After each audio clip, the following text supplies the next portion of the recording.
Folks, Black Star Network is here. Hold no punches! I'm real revolutionary right now. Support this man, Black media. He makes sure that our stories are told. Thank you for being the voice of Black America, Roland. Stay black. I love y'all. All momentum we have now, we have to keep this going. The video looks phenomenal. See, this difference between Black Star Network and Black-owned media and something like CNN. You can't be Black-owned media and be scared. It's time to be smart. Bring your eyeballs home. You dig?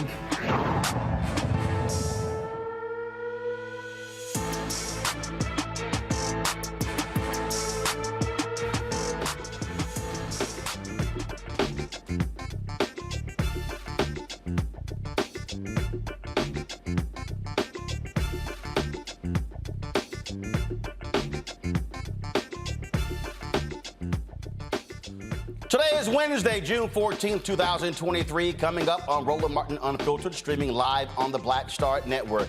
A black man in Mississippi who was tortured and shot in the mouth by police conducting a drug raid.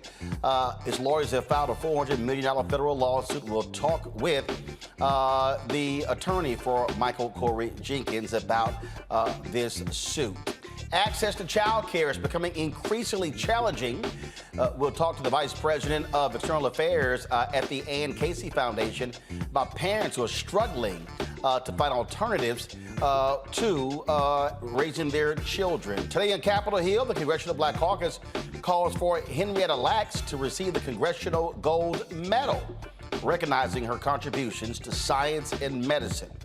Also, folks, Missouri governor is set to pardon, check this out, a Kansas City police officer who shot and killed a black man sitting in his car. We'll discuss how the pardon could be detrimental to the residents of a city where they already do not trust the police. In our Tech Talk segment, we'll speak with the creator of an online platform that connects people with culturally competent doctors and black-owned medical businesses. It is time to bring the funk. I'm Roland Martin Unfiltered on the Black Star Network. Let's go. He's got it. Whatever the miss, he's on it. Whatever it is, he's got the scoop, the fact, the find. And when it breaks, he's right on time and it's rolling. Best believe he's knowing. Putting it down from sports to news to politics. With entertainment just for kicks, he's rolling. It's on go, y'all. It's Roland Martin, yeah. Rolling with Roland now. He's funky, he's fresh, he's real, the best, you know he's Roland Martin now.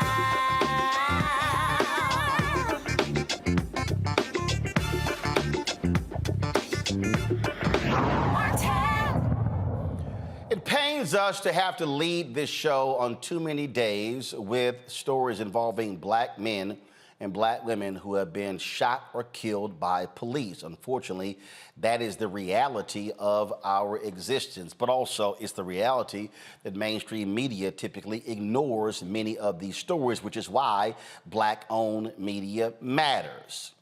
Well, in Mississippi, that is the case, where a black man was involved in a violent encounter with police. His lawyers have now filed a $400 million lawsuit. Michael Corey Jenkins and Eddie Terrell Parker Rankin are seeking those damages against the Rankin County Sheriff's Department. The lawsuit alleges that Jenkins was shot in the mouth by a deputy on January 24th, suffered a lacerated tongue and a broken jaw when deputies illegally entered the home where the men were living and tortured them for about an hour before Jenkins was shot. The lawsuit alleges a pattern of excessive force against black folks by the department. Joining me now is the attorney for Michael, Malik Shabazz. Malik, glad to have you here. So let's walk us through this here. And so we had you on before. Can you hear me? Malik, can you hear me? Now I can hear you. All right. So we had you on before talking about this. First of all, what is the health status of your client? Michael Jenkins, the man shot in the mouth by Rankin County police while handcuffed, is suffering. He's suffering now from his tongue was almost shot out of his mouth, so he can barely eat. Sometimes he eats through a straw. He is numb on the side of his face. He experiences partial blindness. He has a lot of suffering since the torture, the 2-hour torture ordeal by Rankin County and its deputies. So that is, I mean, again, so it is just obviously difficult, traumatic. Obviously, that is, you know, the trauma from all of that as well. Has there been any response to this investigation from the Rankin Sheriff's Department? No, they are telling me that for the first time ever, the big bad Sheriff Brian Bailey, who supervises a gang of rogue police officers in Rankin, who we accuse of in our $400 million lawsuit of being a roving gang of torture specialists. He has said nothing. For the first time ever, nothing, no response, because they've finally been caught in that somebody, Black Lawyers for Justice, has stood up to Rankin County. And it's the first time ever that Brian Bailey and Rankin County are totally silent, because this lawsuit and what we're doing in Rankin County is the first step into bringing this house, this dirty house, down. There are a number of cases, but we've had other cases in Mississippi, and it continues to be, frankly, a very dangerous place for African Americans. Absolutely. Mississippi is #1 on the list for race and justice issues in America. Not only the Michael Jenkins case, we have throughout the state, you have the FedEx DeMonterio Gibson, who was attempted to be assassinated by 2 white supremacists in Brookhaven. They're facing first-degree murder trials. That trial starts on August the 8th. Over there in Lexington, Kentucky, there's a young freedom fighter attorney named Julian Jefferson. They're fighting Holmes County. They just locked that attorney up. That was all on the news. They're fighting the racism in Holmes County. You have Rasheen Carter, who had been butchered, Ben Crump, works on that case. Damian Carter, who was strangled by who was attacked, and he died at the hands of the same officers, Elwood, who are in this case. Emmett Till, it's Mississippi burning is accurate. And it's just like it was in the 60s, it's the #1 battleground today. And Malik Shabazz, we certainly appreciate you joining us. Keep us abreast of what happens in this case. Thank you, sir. I want to bring in my panel right now, Rebecca Carruthers, Vice President for Fair Elections at the Fair Elections Center, based out of D.C., Scott Bolden, attorney, also with the National Bar Association, D.C. Chamber of Commerce, PAC, and of course, Dr. Larry Walker, a professor out of Florida. Glad to have all three of you with us. You know, Scott, it's very interesting because, let me see, how shall I put this? I try to be as judicious as possible. It pisses me off with a lot of these asshole people on our channels who complain, who go, oh, here you got Ben Crump again, just screwing black people. He don't win no cases. And you got all these folks who have no clue about what happens when you have a family member or you're the victim of police brutality, not realizing that you, Scott Bolden, or Malik, or Ben Crump, or Justin Fairfax, or Lee Mayer, or anybody else, you can't prosecute cases. And it really pisses me off when people act as if, oh, all they doing is just stealing from these black people. Well, you need somebody who's representing you when you got to sue on behalf of your family member. Luckily, this brother's still alive. He's gonna have medical bills for the rest of his life. Somebody has to pay for that. Crump was just on yesterday in our show with the largest settlement out of Connecticut, $45 million. People need to understand the role that lawyers and black lawyers play in these cases. Well, just think about all of those circumstances you just named, all the cases we've talked about over the last 7 years or so, and think about what those families of those murdered victims or injured victims of police brutality, what would they be doing without a lawyer, right? It's a civil setting. You argue, you fight, you prepare documents, and you put the family in a position of strength, and then you go to the government who's done the wrong and not say, we're not going to sue you. Those lawyers say, we're going to sue you. Here's our evidence, and we're ready to go.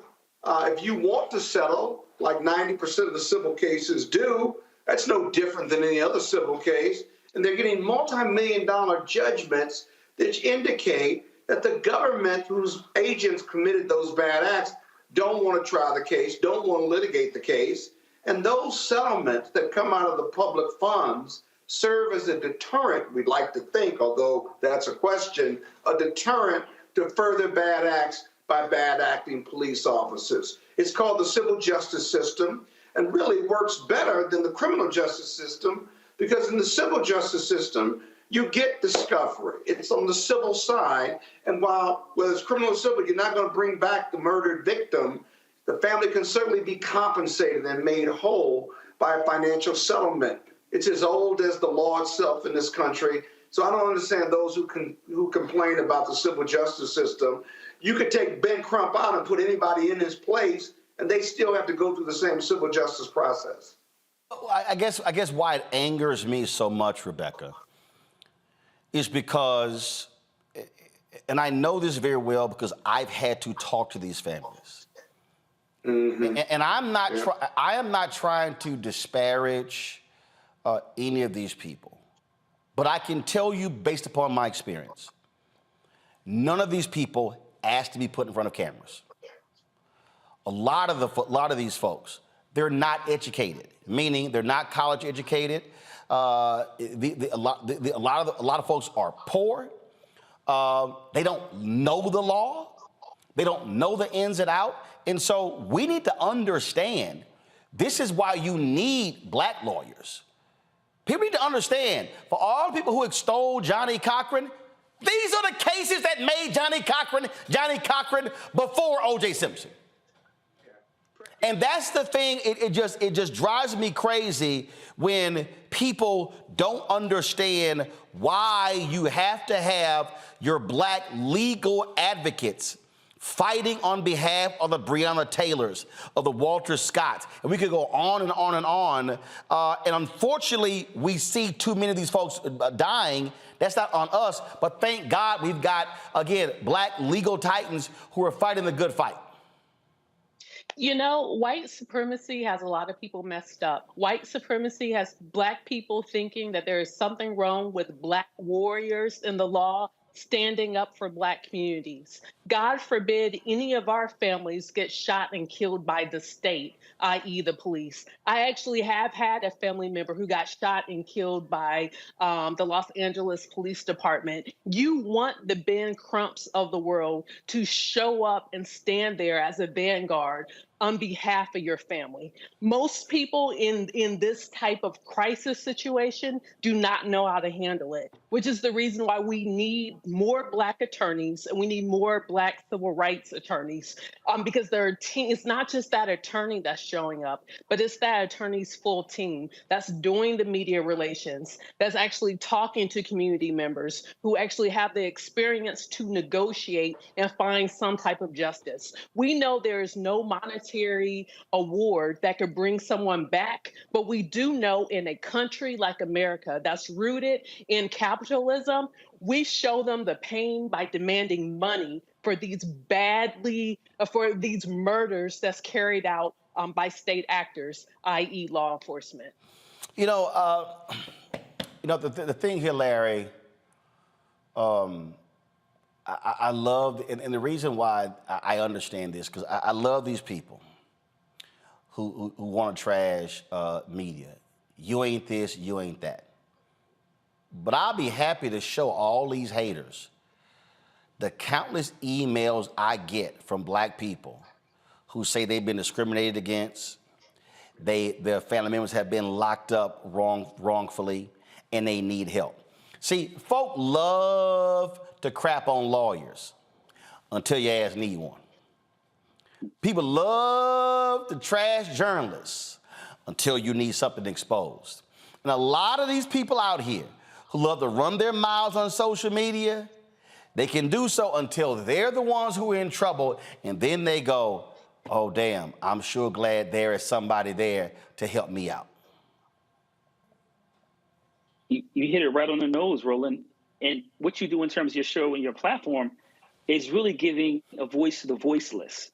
Because we know we don't live in a fair and just society. Like you said, we want your show all the time discussing all these shootings from law enforcement throughout the country. Obviously, you highlighted the issues in Mississippi.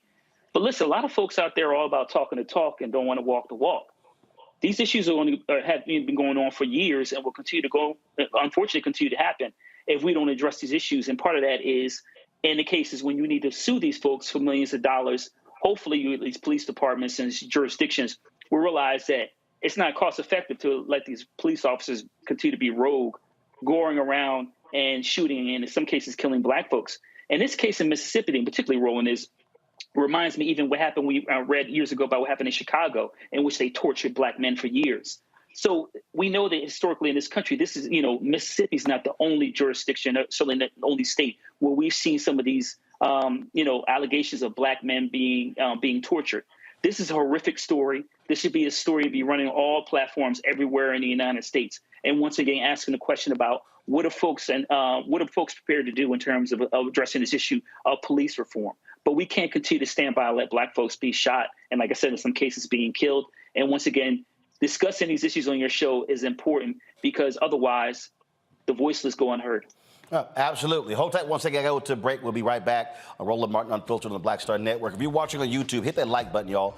Trust me, that impacts the YouTube algorithms, them being able to recommend our video. When our video gets recommended and we get more views, it increases the revenue, which is desperately needed because we're not getting the advertising contracts that we need. I've told y'all this before. I don't sit here and lie to y'all.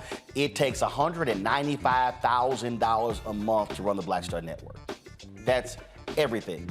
And so every dollar absolutely matters. And so please, first of all, support us by first downloading our Black Star Network app, Apple phone, Android phone, Apple TV, Android TV, Roku, Amazon Fire TV, Xbox One, Samsung Smart TV. Your dollars are critical. Trust me.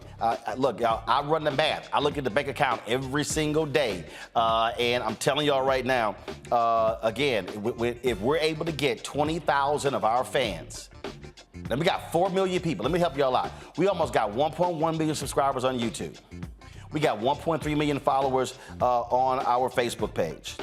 We've got over here on our Instagram channel, 670,000 people who follow us on that channel. And then on Twitter, we've got 701,000 folks who follow us there. And then we've got people who follow us on TikTok, Snapchat, Fanbase, LinkedIn, all of them. And think about it. Out of 4 million social media followers, if just 20,000 of our fans contributed, on average, $50 a year, that's $4.19 a month, 13 cents a day, that pays for everything. My show, Faraji Muhammad's show. That pays for D. Barnes' show. It pays for Deborah Owens' show, Jackie Hood Martin's show. It pays for Greg Carr's show, Stephanie Humphrey's show. And we could actually add shows. And so we would love to add fitness show, love to add a cooking show, love to add additional shows, but at the end of the day, all this stuff costs. And so we have to do this. And look, it absolutely matters because, again, we're covering the stuff other people simply will not do. Senior check and money orders, the P.O. Box 57196, Washington, D.C. 20037-0196. Cash App, $RM Unfiltered. PayPal, R Martin Unfiltered. Venmo is RM Unfiltered. Zelle, Roland@RolandSMartin.com. Roland@RolandMartinUnfiltered.com. Be sure to get a copy of my book. Proceeds go right back to the show. White Fear: How the Browning of America is Making White Folks Lose Their Minds. Amazon, Barnes & Noble, Books A Million, Target. Also download your copy on Audible. And folks, we will be in Houston on Saturday for our Juneteenth event, sponsored by McDonald's. We thank you for partnering with us. It's called Juneteenth 2023 and the Future of Black Economic Freedom. I've got a number of entrepreneurs lined up. In addition, we're going to have a one-on-one with Houston Mayor Sylvester Turner. We'll be talking with County Commissioner Rodney Ellis, Congresswoman Sheila Jackson Lee, Congressman Al Green, State Senator Boris Miles, and we have a huge announcement we'll be making with the mayor of Houston. So we look forward to that. Folks, it is free. We'll have food and drink there. But what we ask for you to do, if you're in Houston, just send us an email. That way, just saying, hey, me and 2 or 3 others are coming. We got space for 500. We just want to make sure that we're fine with the food and the drink. We're not leaving anybody out. Very simple. Info, I-N-F-O, at RolandSMartin.com to RSVP. It is free and open to the public. We would like for you to send an RSVP. We want to pack the house out. And so we look forward to seeing y'all Saturday in Houston on June 17th, 12 to 4 at the Power Center. And yes, the Power Center is Black owned. And y'all know how we roll. I'll be back in a moment. Hatred on the streets, a horrific scene, a white nationalist rally that descended into deadly violence. White people are losing their damn minds. As an angry pro-Trump mob storms the U.S. Capitol, we're about to see the rise of what I call white minority resistance. We have seen white folks in this country who simply cannot tolerate black folks voting. I think what we're seeing is the inevitable result of violent denial. This is part of American history. Every time that people of color have made progress, whether real or symbolic, there has been what Carol Anderson at Emory University calls white rage as a backlash. This is the rise of the Proud Boys and the Boogaloo Boys. America, there's going to be more of this. Here's all the Proud Boys, guys. This country is getting increasingly racist in its behaviors and its attitudes because of the fear of white people. The fear that they're taking our jobs, they're taking our resources, they're taking our women. This is white fear.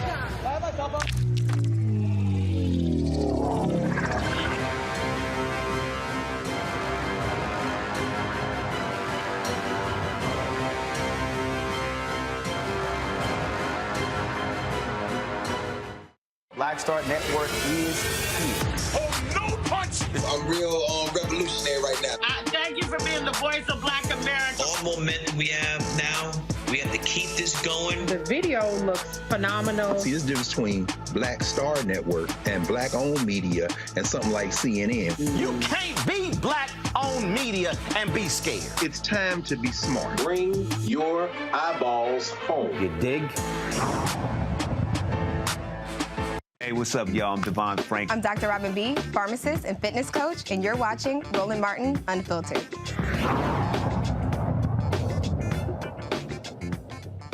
Folks, in New York City, a grand jury has formally indicted the white man who killed a black man on a New York City subway station there.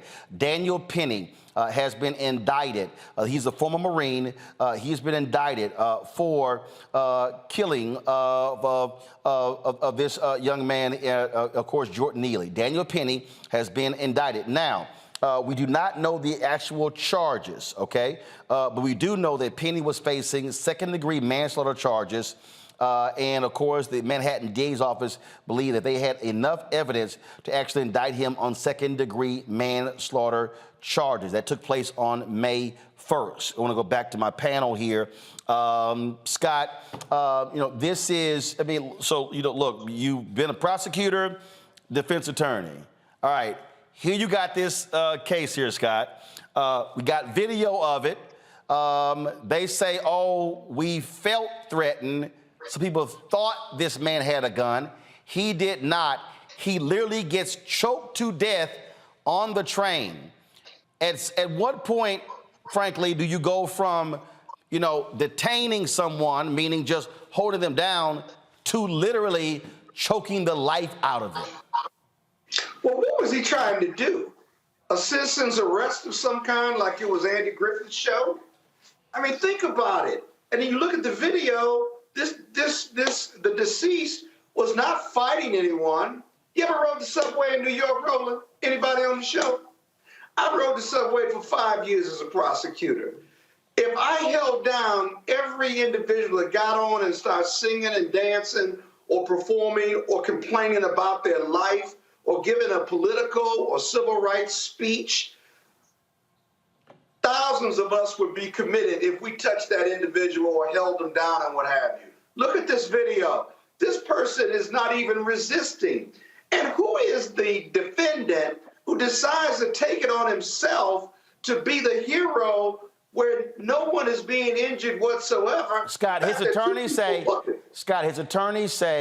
Mr. Neely had been aggressively threatening Daniel, and he acted to protect others and themselves as a result of this.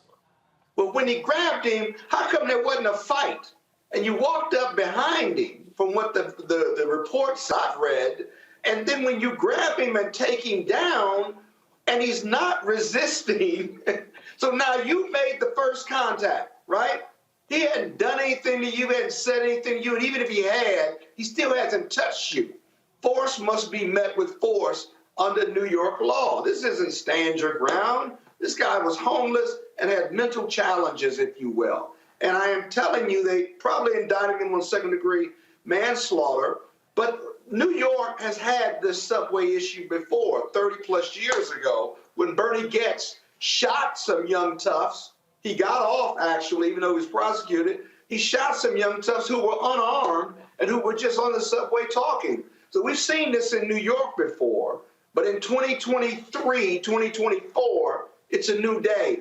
And it'll be interesting to see whether this Army veteran, whether the jury in New York endorses this type of conduct and attacks on homeless and the mentally ill, because it was clearly motivated in his own mind. That is, the defendant wasn't motivated by outside sources. That's why Alvin Bragg's office has indicted him and going to try this case. Because if you don't try it, if you don't charge him, right, you'll have every vigilante out in New York thinking they can do the same thing. This is as much policy as it is righteousness in what the resources of the DA's office and prosecutors ought to be doing. The thing here, Larry, that is just outlandish to me. All of these folks, let me just go ahead and say it, it's a whole bunch of white conservative people. They have given upwards of $2 million to this guy's defense fund. You've had some fools say, oh, the governor should pardon this man. These people, there's a segment of the population in this country who believes that you could just easily kill somebody who's homeless. You could just kill somebody. It don't matter. I mean, the callous disregard that you see from a lot of these people is evident in this case. Anti-blackness, we talk about all the time. That's all it is. And we see that sentiment increasing. So as an example, we saw this murder on the subway train. Let's compare it to somebody who was an insurrectionist and entered the U.S. Capitol and tried to break through a door or a window and was told to stop and was shot and killed. We see how people are treated differently. And this is just another example. And once again, black people, it's like we have to be perfect all the time. And even in those situations, our lives are in our line. Another thing, Roland, is, we've had to talk about this idea of Black Lives Matter. This is an example broader about that conversation about why Black Lives Matter. Because we're unfairly treated. And in this case, this young brother's life was taken unnecessarily. The other thing is, who are the folks helping him hold him down while he's choking him to death? I mean, this other gentleman's holding his hands. This other guy's just standing around. The lady was standing around in the other video. I mean, this is unacceptable behavior. And look, I'm from Philadelphia, rode the trains, lived in D.C. for a number of years. And listen, there are people who are unhoused, and some people have mental health challenges. But listen, man, these are still people. And if we don't value individuals' lives regardless of their circumstances, then this country will continue to face the challenges we're doing. And I'm hope that justice prevails and this gentleman is not only indicted, but he goes to jail and hopefully for the rest of his life for taking this young brother's life. Rebecca. Jordan Neely should still be alive, and Daniel Penny should have minded his business. I can't tell you how many times I've been on the subway in New York and I've seen people sing off key. And guess what I did? I just minded my business and got to my destination. This should not have happened. I believe Penny is a former Marine. I want to hear the U.S. Corps of Marines actually denounce this behavior from current and former Marines, that this is not acceptable behavior for anyone who has ever wore that uniform. Daniel Penny could have minded his own business. Jordan Neely should still be alive. Just because someone is unhoused or is dealing with a mental health crisis doesn't mean that that punishment should be death. And that's what happened here. And I'm glad that the indictment happened. And I will say, Florida Governor DeSantis actually helped fundraise with that GoFundMe. He pushed that out on his social media platforms as well, thinking that Daniel Penny needed help to raise money from other white supremacists who thought that the killing of Jordan Neely was justified. And that's a shame. Indeed, indeed. Speaking of a shame, when we come back, we're going to discuss the case out of Missouri where white cop held accountable for killing a black man. The white Republican governor of Missouri wants to pardon him. For real. We'll discuss that next right here on Roland Martin Unfiltered on the Black Star Network. Download the Black Star Network app, Apple phone, Android phone, Apple TV, Android TV, Roku, Amazon Fire TV, Xbox One, Samsung Smart TV. Support us by joining our Bring the Funk fan club. Send your check and money order to P.O. Box 57196, Washington, D.C. 20037-0196. Cash App, $RM Unfiltered. PayPal, R Martin Unfiltered. Venmo is RM Unfiltered. Zelle, Roland at RolandSMartin.com. Roland at RolandMartinUnfiltered.com. Get a copy of my book, White Fear, How the Browning of America is Making White Folks Lose Their Minds. Available at bookstores nationwide, Amazon, Barnes & Noble, Target. Download your copy on Audible. And, of course, we'll see you in Houston on Saturday at the Power Center, 12 to 4, for the Juneteenth 2023 Future of Black Economic Freedom Forum. Again, live from 12 to 4.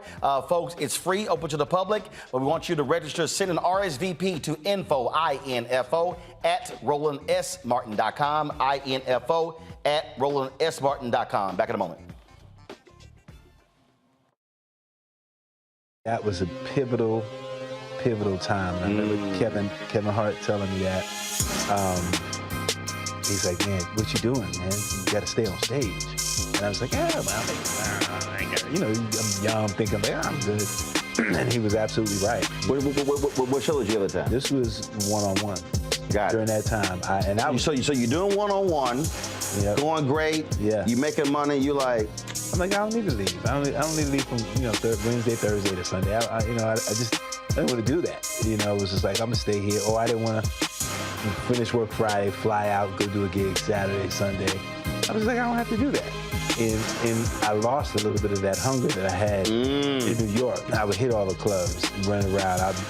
Sometimes me and Chappelle or me and this one or that one, we go to the Comedy Cellar at 1 in the morning. And I mean, that was our life. We loved it. You do 2 shows in Manhattan, go to Brooklyn, leave Brooklyn, go to Queens, go to Jersey.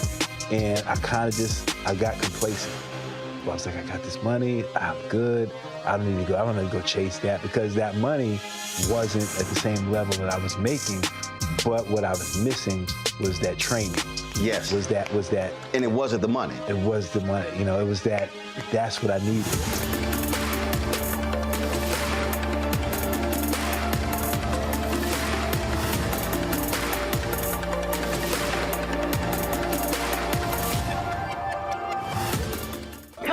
On the frequency right here on the Black Star Network. Shanita Hubbard. We're talking about the ride or die chick. We're breaking it down. The stereotype of the strong black woman. Some of us are operating with it as if it's a badge of honor. Like, you even hear black women like aspiring to be this ride or die chick, aspiring to be this strong black woman trope at their own expense. Next on the frequency right here on the Black Star Network. Hello, I'm Jamia Pugh. I am from Coatesville, Pennsylvania, just an hour right outside of Philadelphia. My name is Jasmine Pugh. I'm also from Coatesville, Pennsylvania. You are watching Roland Martin Unfiltered. Stay right here. All right, folks, we've told you about law enforcement in Missouri, where the governor is in control of the police commission that oversees the Kansas City Police Department. They're trying to also now take control of the St. Louis Police Department. Well, there's a new controversy happening in the Show Me state there, where a white Kansas City police officer who fatally shot a black man in 2019 could be pardoned by the governor. He was convicted of involuntary manslaughter. Let me say that again, y'all. He was convicted. This is who he is right here, okay? This is him, okay? Eric DeValcobeer. He was convicted of involuntary manslaughter in armed criminal action in November 2021 for the death of Cameron Lamb. He fatally shot Lamb on December 3rd, 2019, while sitting in his pickup truck and backing into his garage. DeValcobeer and another officer approached him after receiving a call about a traffic incident. Now, the governor of Missouri, Republican Mike Parsons, is expected to issue a pardon. Jackson County prosecutor Gene Peters Baker has written a letter to the governor not to pardon the officer. Quote, "Pardons are political actions by design, not devised for the innocent, but for the guilty. I'm writing because of numerous reports that suggest you are going to soon pardon former Kansas City detective Eric DeValcobeer. I'm writing to request that you do not pardon him." Now, this is the prosecutor. DeValcobeer was fairly convicted and sentenced under Missouri law to involuntary manslaughter of Cameron Lamb of armed criminal action.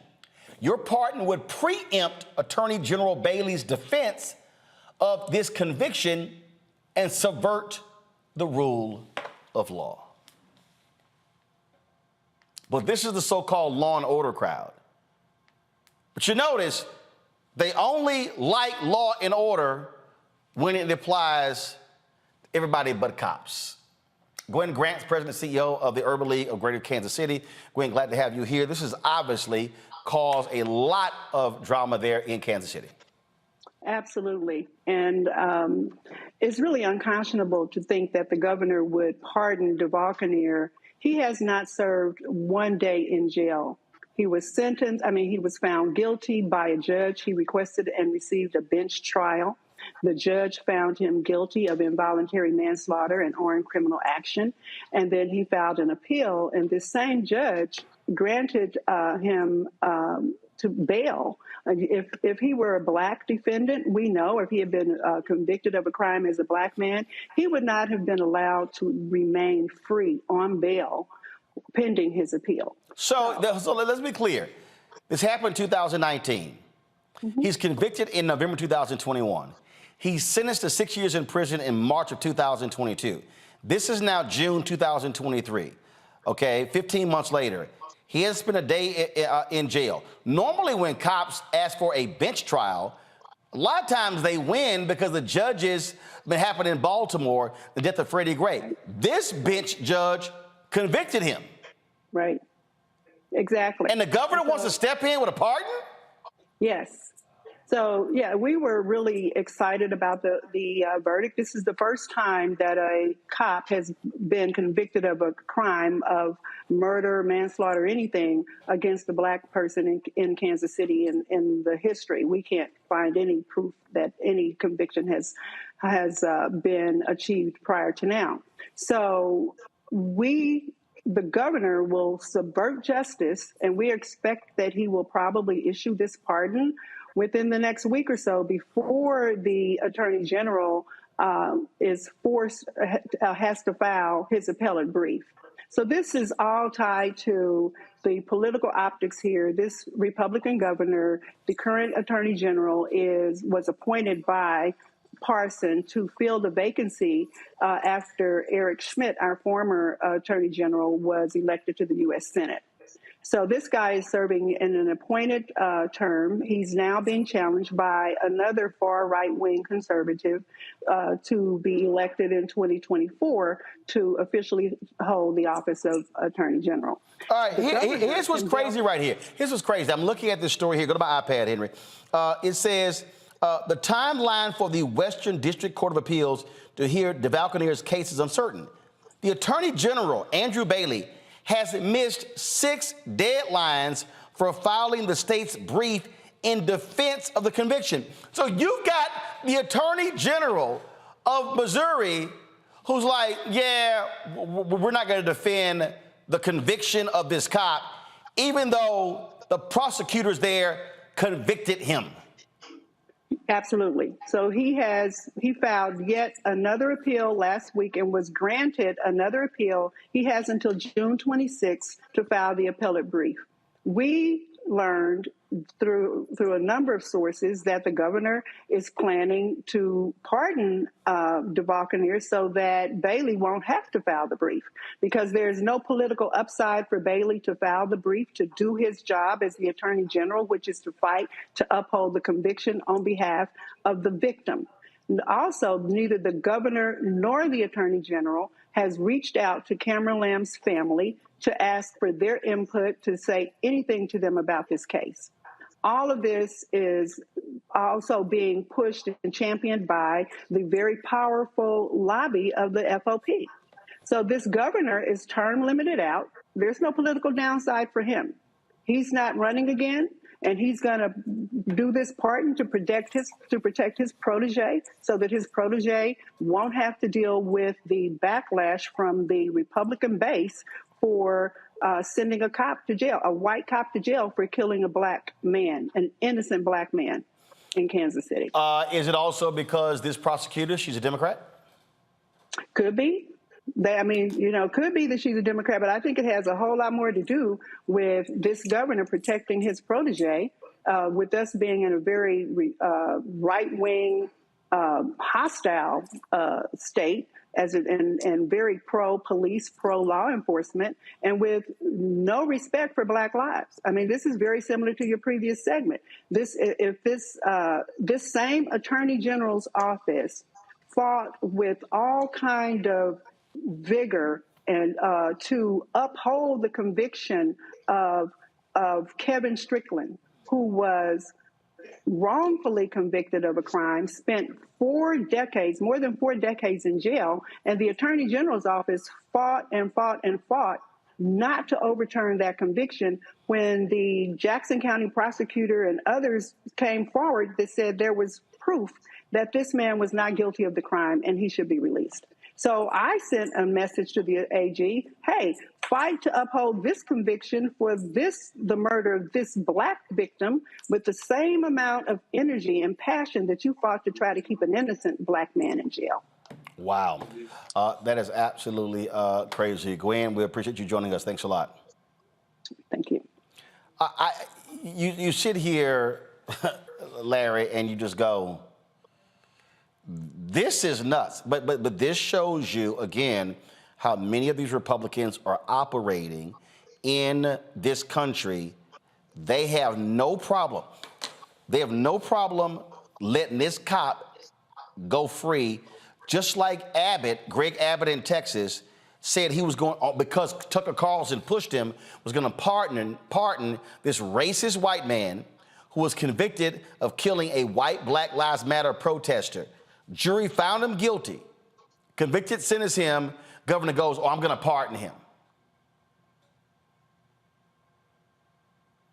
Well, listen, these stories are crazier and crazier. I mean, the audacity to even consider, like I said, it hasn't even gone to the appeals process, the audacity to say, I'm going to pardon this murderer, because that's what he is, and not even, obviously we talk about, you heard the representative from the Urban League talk about not even contacted the family. But Roland, this is once again part of this right-wing pattern of not caring about black folks. When they talk about law and order, they're not talking about black lives. They want to uphold white supremacy. So it's not even just like the person from the Urban League said about protecting his protege. It is not just that. It is upholding white supremacy in the Show Me State and other states and jurisdictions throughout the United States. It also says a message to the black community is, if you get shot and killed by law enforcement, you're on your own. And that's why when the previous segment, we talk about in terms of suing these jurisdictions and hold them accountable is so important. But what's the governor? I mean, what's he doing? I mean, this is inexcusable. And once again, it shows a lack of understanding in terms of how other individuals who don't look like you, how their humanity is just important as the right-wingers he would fight tooth and nail to defend.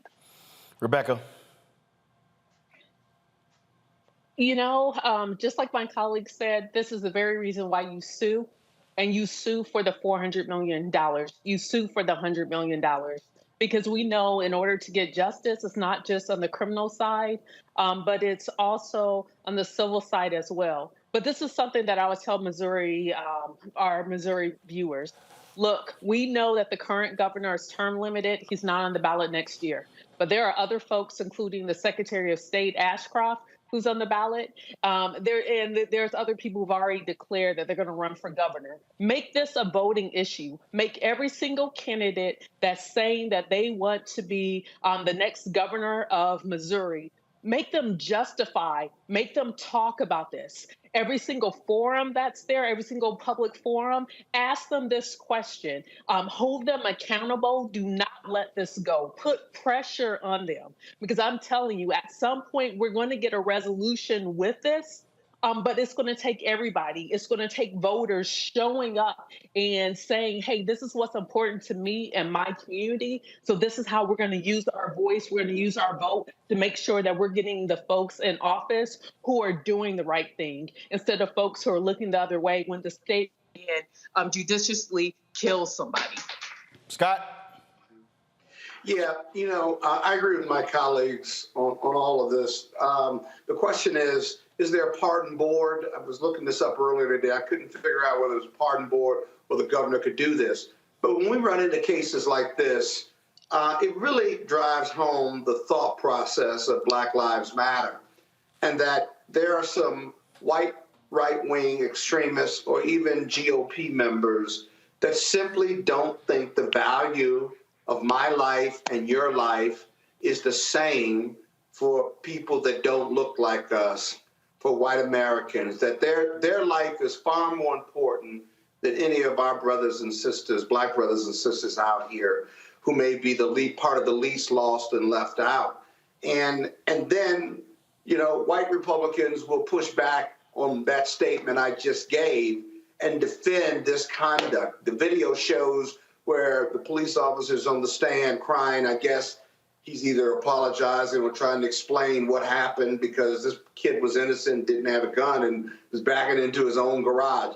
Why on earth would you shoot him? I just can't think of a good reason for it. And yet there's white sympathy.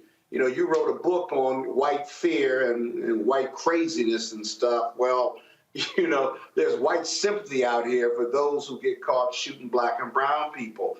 And, you know, it's just very sad. And what's worse is that in 2043, 2046, when Black people and brown people will be the majority, the question is, their white fear is rooted in them believing that we're going to treat them the way they've treated us for 400 years. I don't believe that's the case, but this is a great example, I think, of white privilege and white sympathy for this cop.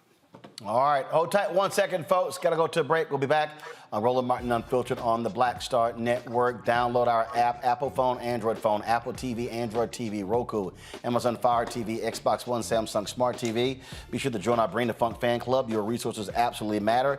Please send your chicken money orders to P.O. Box 57196, Washington, D.C., 20037-0196.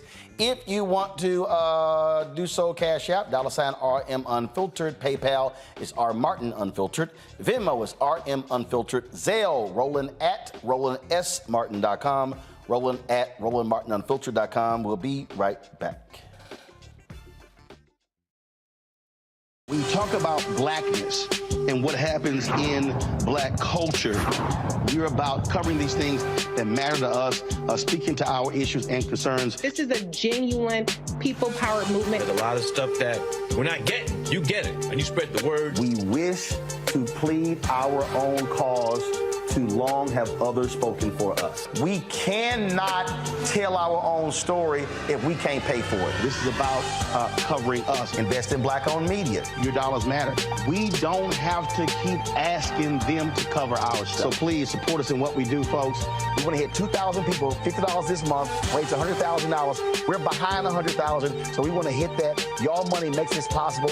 Checks and money orders go to P.O. Box 57196, Washington, D.C. 20037-0196. The Cash App is $RM Unfiltered. PayPal is R Martin Unfiltered.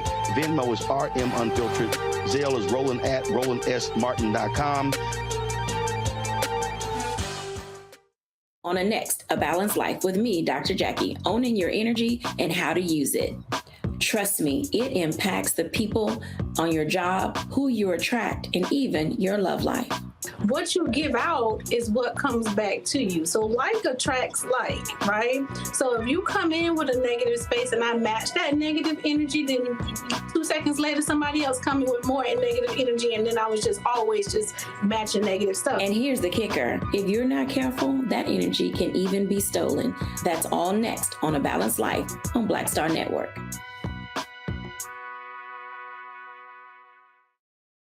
Farquhar, executive producer of Proud Family. Bruce Smith, creator and executive producer of The Proud Family, Louder and Prouder. And you're watching Roland Martin Unfiltered.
Maryland Congressman Kweisi Mfume led the Congressional Black Caucus news conference today in calling for a Congressional Gold Medal in honor of the late Henrietta Lacks. She is the Baltimore woman whose unbelievable, some scientists call magical tissue, has led to dramatic improvements in science and medicine. Her cells were taken without her consent and again used for scientific research. The news conference was held this morning to award her the highest civilian award in the United States.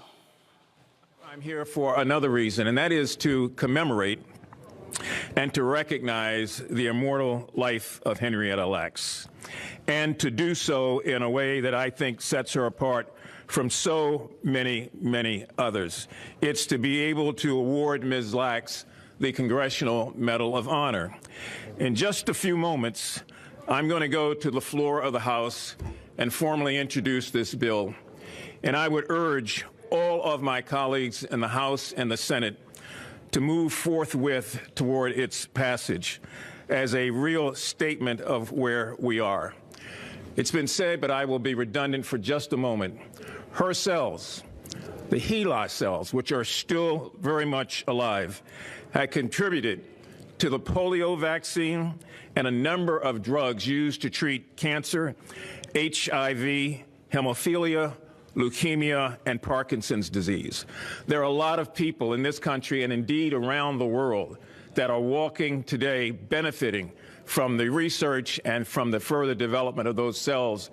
And all these great cures and vaccines that have been developed all go back to the Lacks family and Mrs. Lacks and her sacrifice.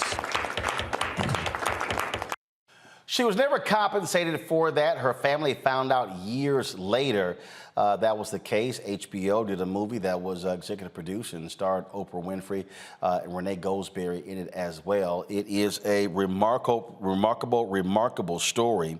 Among the others that received the Congressional Gold Medal include the Reverend Dr. Martin Luther King Jr., Rosa Parks, as well as the Tuskegee Airmen. You know, I dare say America, Rebecca, owes Henrietta Lacks a hell of a lot more. This, to me, is a no-brainer.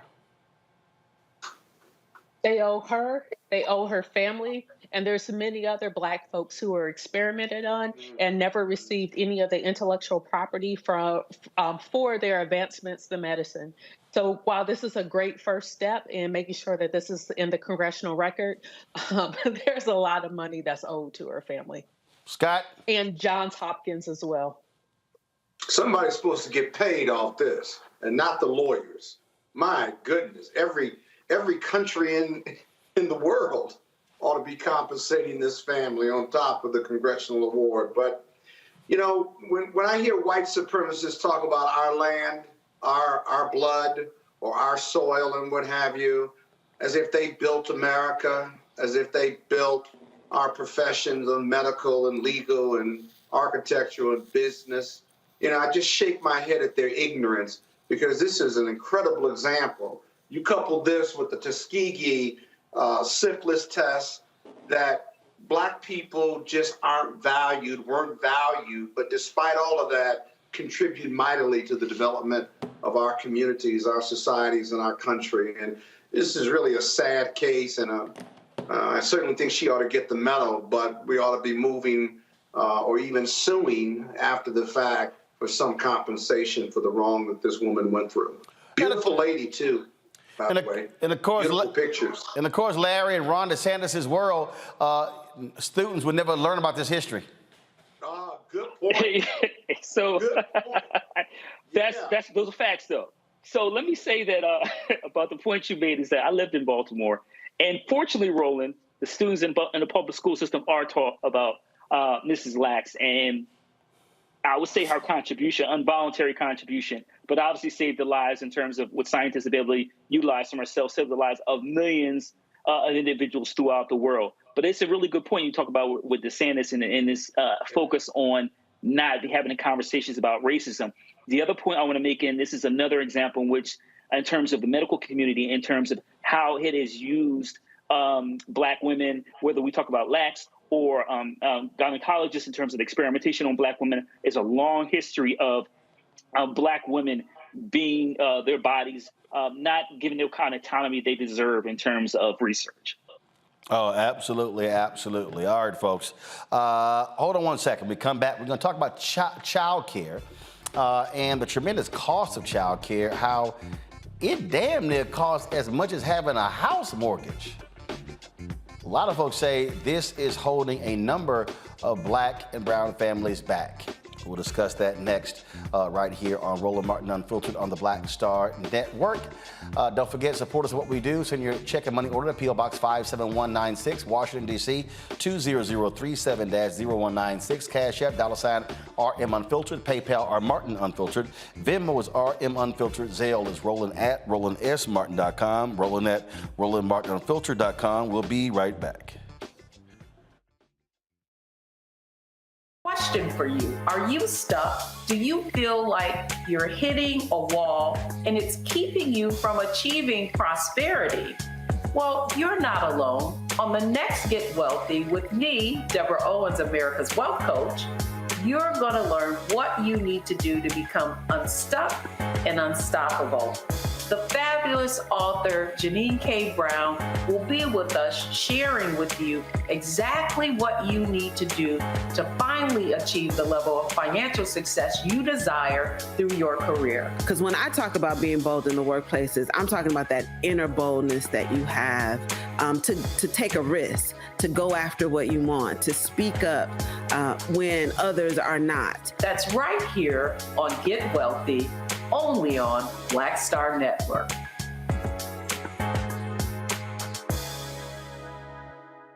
Next on the Black Table with me, Greg Carr. The Supreme Court is back in session. God help us all. It is no exaggeration to say that this current session could completely reshape this country and redirect our future for generations to come. And not in a good way. We invite Dr. Valencia Watkins and Professor Angela Porter, our legal roundtable, back to the show to put it all in perspective. That's on the next Black Table. Please don't miss it. Right here on the Black Star Network. Hi, my name is Freddie Ricks. I'm from Houston, Texas. My name is Sharon Williams. I'm from Dallas, Texas. Right now, I'm rolling with Roland Martin, unfiltered, uncut, unplugged, and undamn believable. You hear me?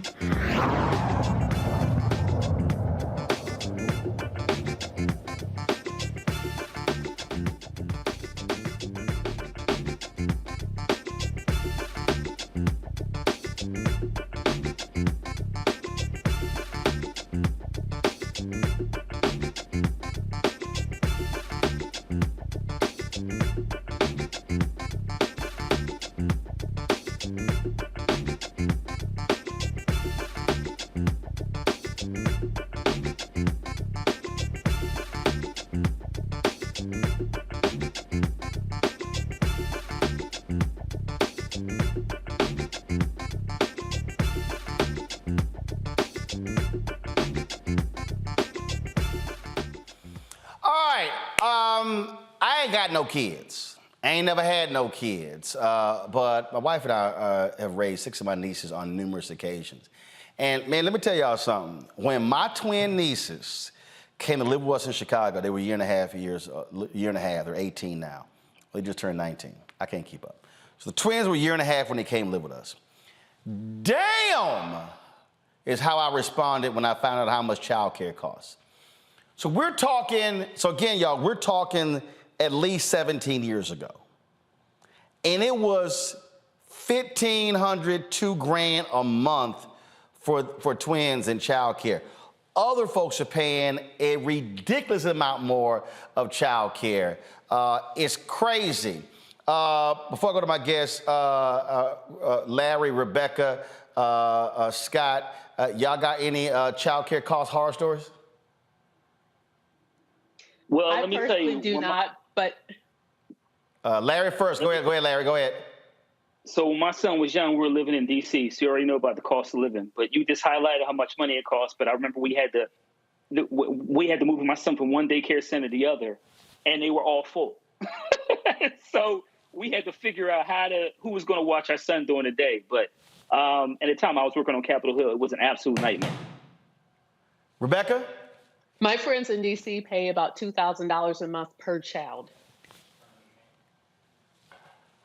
Scott, when you're a single father, years ago I was a single father. I was not only paying a bunch of child support, not complaining, but when I had the girls 50% of the time, the twins, I had to have child care because I was building my law practice and traveling all the time. So on top of child support, I was paying $2,000, $3,000, sometimes $4,000 a month for people to keep the girls. So I knew that on top of that, I had to have them with somebody that was safe and responsible, because Lord knows if something happened to them, their mama and the court was going to have nothing to do with it, and we're going to slam me. So more stress and money goes into child care, child care. The Andy Casey Foundation dropped a new report dealing with this here. Leslie Bossier is the Vice President of External Affairs. She joins us right now.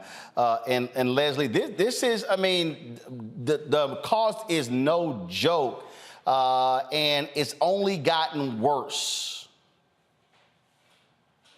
Roland. In fact, since we started looking at this in 1990, we've seen a 220% increase in the cost of childcare.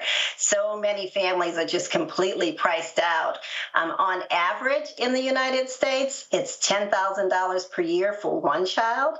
For a two-parent household, that's like 10% of their income. For a single parent, it's as much as 35%, and in a place like DC, you're talking 70%. So it's a real crisis, and families are struggling to make choices between how can I afford childcare so that I can go to work to provide for my family, and at the same time pay my rent, buy clothing, buy diapers. So it is a real crisis. I remember when Bill Clinton signed the welfare requirements for folk to seek employment, and all these Republicans, and even just what just happened in the debt limit battle. All these Republicans want to increase work requirements, but they never want to factor in the fact that it's a bunch of folks have no problem working, but it's two big issues that always come up when it comes to them trying to go find a job: transportation and childcare. Absolutely right, and they're related, because in many cases, childcare requires transportation just to get the children to the center. Most parents, even working parents, are struggling with the issue. Work requirements have significantly reduced the number of people who get welfare assistance, and yet the cost to have quality childcare to leave your children with continues to grow. So it's a growing problem. It's not a new problem. And in addition to that, childcare workers are among the lowest paid of any profession. 98% of all industries pay more. Retail workers, customer service representatives, all get paid more than childcare workers. And these are the people that we're trusting our youngest and most vulnerable children at a time when their brains are growing and developing. The stat that jumps out, folks are spending more on childcare than in-state tuition for college? That's absolutely true. In 34 states, it costs more to put your infant or toddler in daycare than it would cost you to send your child to pay for in-state tuition for your child. And that's in 34 different states. So the cost continues to grow, and the other issue which someone highlighted is just the supply. There are wait lists everywhere. There aren't enough seats for the families who are looking for care for their children, and as a result of that, we're seeing more and more women, more and more parents who are being forced to leave the workplace or to change jobs because they just don't have the childcare that they need in order to work and provide for their families. I mean, yeah, if you're making, okay, I'm just throwing out, if you're making $30,000 a year before taxes, I mean, when you start factoring in, it's economically, and again, this is where a lot of I get ticked off with these Republicans who don't understand this, it's actually more economical for you to actually stay at home because of increasing child care, but then now you have the loss of income, and so it's a catch-22 for many people. Absolutely true, and it's a loss of income, right? And so that affects your family. It affects your family's financial stability, your overall ability to provide for yourselves, your ability to grow wealth over time. But it's also a developmental loss for the children. Remember, the early ages of a child's life is when their brains are growing the most. It's when they're absorbing the most and developing. Those are the years that are preparing them to be ready for kindergarten and to be ready for school. So if they're not getting those quality interactions early on in their life, they're already falling behind, and that's a huge factor to consider as well. Well, I can tell you, I remember when my nieces were, again, when they went back, they were with us probably about a year and a half, when they went back to Texas, they were literally 3 to 4 levels ahead of the other children in their same class because of the environment that we created. Absolutely true. And one of the programs that the government provides, the Head Start program, is one of the best early education systems that are out there. And it is a public system available particularly for low-income families. But only 1 in 6 of the children who qualify for the program actually receive the subsidies that are needed to attend. So we know that we need more investment. We need more seats. We need more families to receive subsidies so that they can afford to send their children to early care. And at the end of the day, we need to come up with different strategies for how the child care system is going to work, because it's broken and it's been broken, and families are making some really difficult choices as a result of it. Questions from our panel. Rebecca, you first. During the pandemic, when a lot of the child care providers were shut down, I had friends who were still paying child care providers. So once the pandemic was over, they weren't waitlisted. What can states and cities do to increase the number of child care providers? That's a great question. We know that during the pandemic, there was some $40 billion in resources that were made available to states to bolster the child care industry, to increase the capacity to provide subsidies for families so they could support it. A lot of that money is still out there. And so it's really important that states and communities make sure that they're drawing down all those federal funds that are available to them and using them in a way that's going to increase the capacity of child care in their states and increase the affordability for families who need it. Larry? Yeah, sure. Are there any, is there a state or states that you saw particular programs that should be a template and replicated in other states throughout the country in your research? Well, we know that some states invest more in children than others. And if you look at the rankings in the Casey Foundation's Kids Count data book, you'll see the ones that rise to the top. Some states invest more in early education. In some states, early care, kindergarten and pre-K is paid for by the state. In other states, it's not, right? There's not a seat for every child. And so it varies a lot from state to state. Again, the Head Start model is the best, the most robust, and the most evidence-based model that we've seen. And so if you were going to replicate that, that would be the model I would point to replicate. So we know what works. We just don't have enough of it. Scott? So, I'm sorry. yeah, so Yep.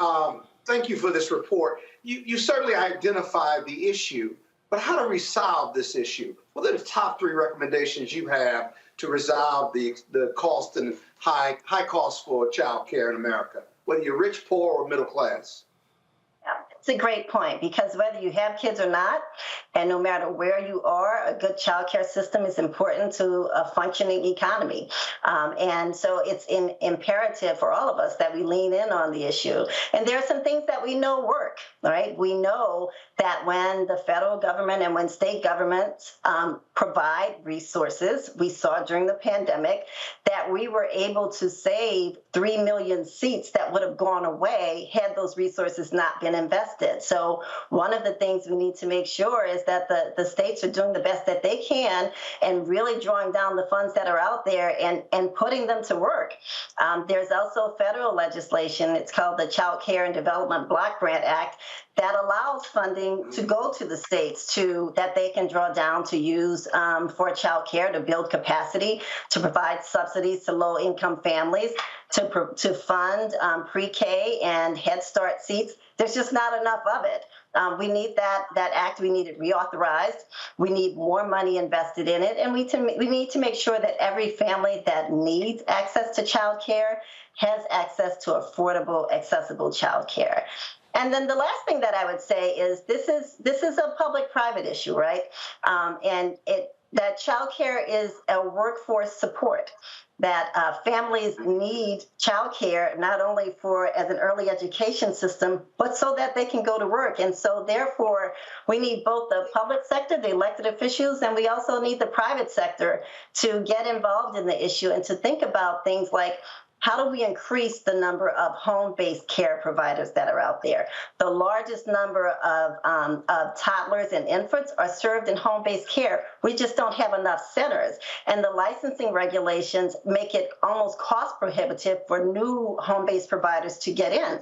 And so we need the public and private sector to come together and really think about how do we increase the number of home-based seats that are out there, because it is a more affordable option. It employs the largest number of child care providers, and it also provides services to the largest number of children. Well, I'll say this here. You mentioned the block grant funds. I would say for those who are lobbying on this issue that the money not be sent in block grant funds to the state, because that's being blocked by, I'll be perfectly clear, a lot of these red states. Governors, this is where the money should be going directly to mayors of cities, because the money is not trickling down. When it goes to these states, these governors decide to use it for other purposes. It really is important that the cities are working together and holding the state accountable to making sure that the funds are used in the way it's supposed to be, and that it's getting actually not only allocated toward child care, but getting to the communities that need it the most. And so advocacy not only at the federal level, but also at the state and local level, and holding officials accountable to make sure that the money that's out there is used in the way that it's supposed to be used, and it's also getting to the communities that need it the most. All right, then. Leslie, we appreciate it. Thanks a lot. Where can people get, if they want to see the full report, where can they go? Absolutely. You can go to aecf.org, and the report is available online. All right. Thanks so much. All right. Thank you for having me, Roland. All right, folks, got to go to a break. We come back more on Roland Martin Unfiltered right here on the Black Star Network. In a bit, we're going to show you a little bit what took place last night at the Juneteenth concert at the White House. I was in attendance there as well. And over the weekend, our panelist Scott Bolden turned 60-ish. I don't know why he's scared to tell his age. He know really he about 70. But I don't know why he tried to talk about a 60-ish birthday. You know he really in that 7th decade of life. But I don't know why he tripping. All right, y'all. We'll be back. Roland Martin Unfiltered on the Black Star Network. I'm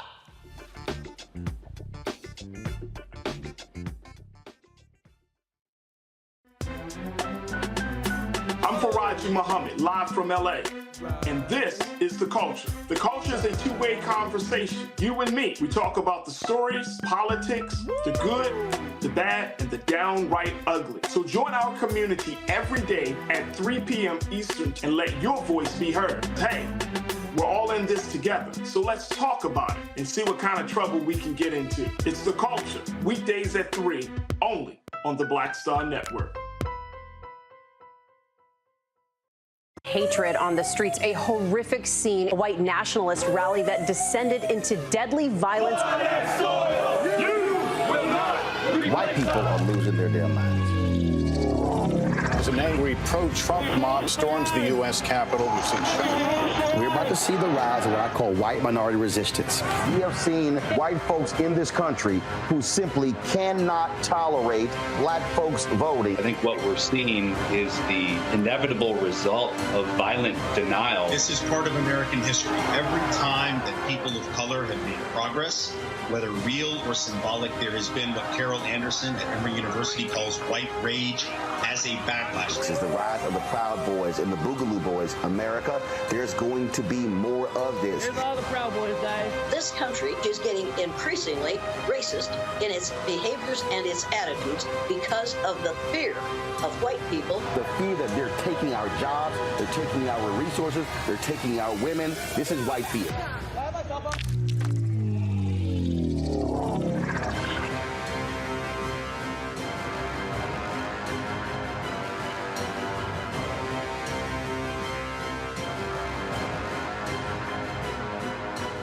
Hi, I'm Jo Marie Payton, voice of Sugar Mama on Disney's Louder and Prouder Disney Plus, and I'm with Roland Martin on Unfiltered.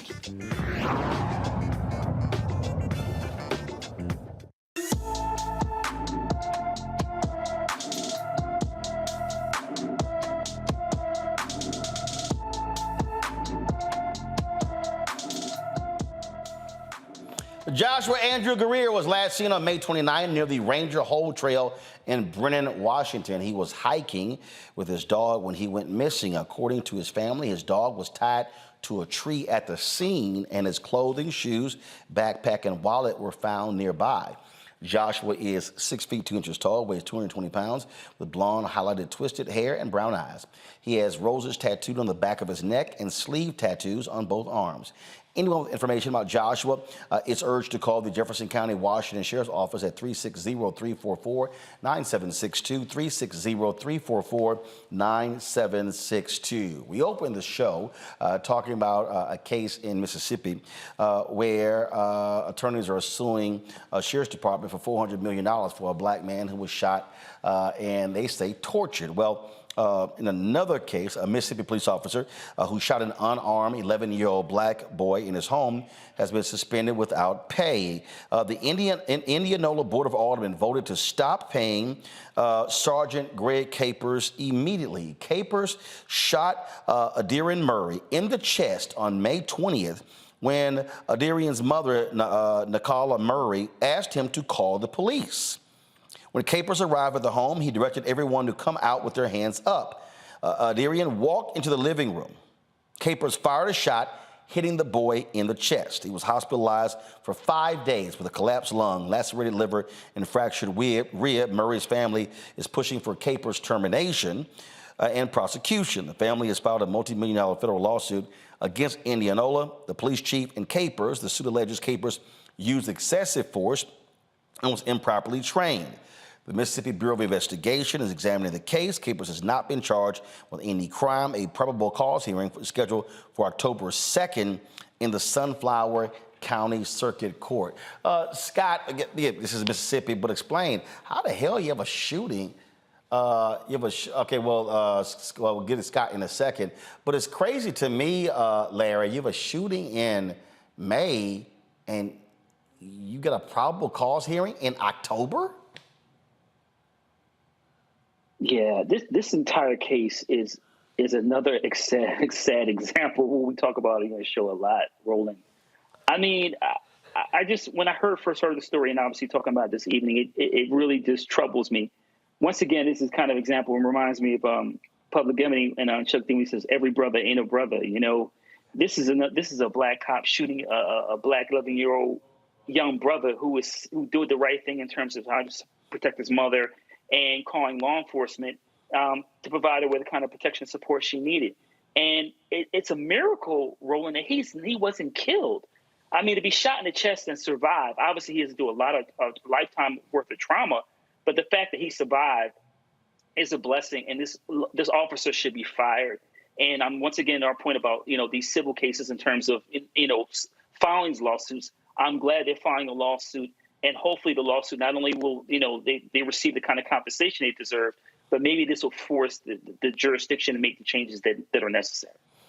It's absolutely crazy. Again, Scott, I mean, look, shooting took place, in May, and probable cause hearing October 2nd. They don't want to deal with this case. They don't want to deal with this case. Did you see that young boy, that young kid? And they shot him after his mother called. He called the police because his mother had a friend who was being abusive to her. He calls the police to protect his mother. And when the police get there, she tells him the aggressor, the potential defendant, is no longer there. And the only people in the house are her children. She tells the police that. And so he says, I want everybody to come out of the house. Probably because they want to search the house. I'm not sure why, because the mother is the one being abused. And when the kids come out, their hands are up, just like your video is showing. He gets shot on his left, right, on his right, which is just away from his heart and above his breast, because that's what saved him. Because if he shot him on the left where his heart was, that kid be dead probably. And so again, white America, white people, white cops do not value our life. No, this was a black cop.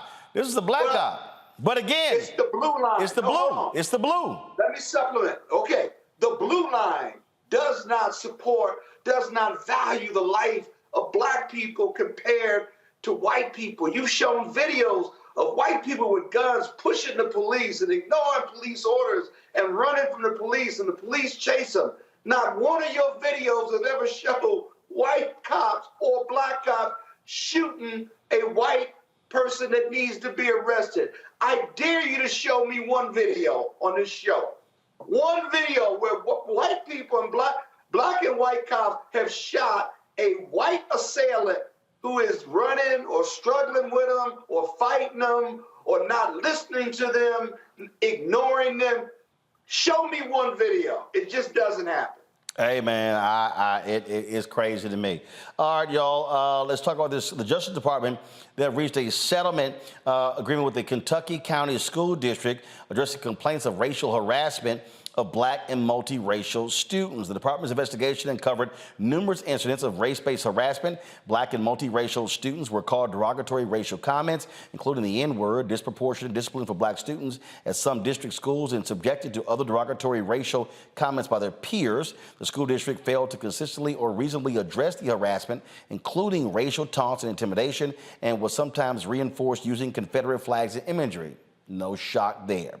The settlement agreement will create institutional changes in Madison County schools with the undertaking of significant institutional reforms, including retaining a consultant to review and revise anti-discrimination policies and procedures and support the school district in implementing the agreement, creating 3 new central office positions to oversee effective handling of complaints of race discrimination, updating its racial harassment and discipline policies to more accurately track and consistently respond to complaints of race-based harassment, and training staff on how to identify, investigate, and respond to complaints of racial harassment and discriminatory discipline practices. And for those folks, Rebecca, who say there's no racism in America in 2023.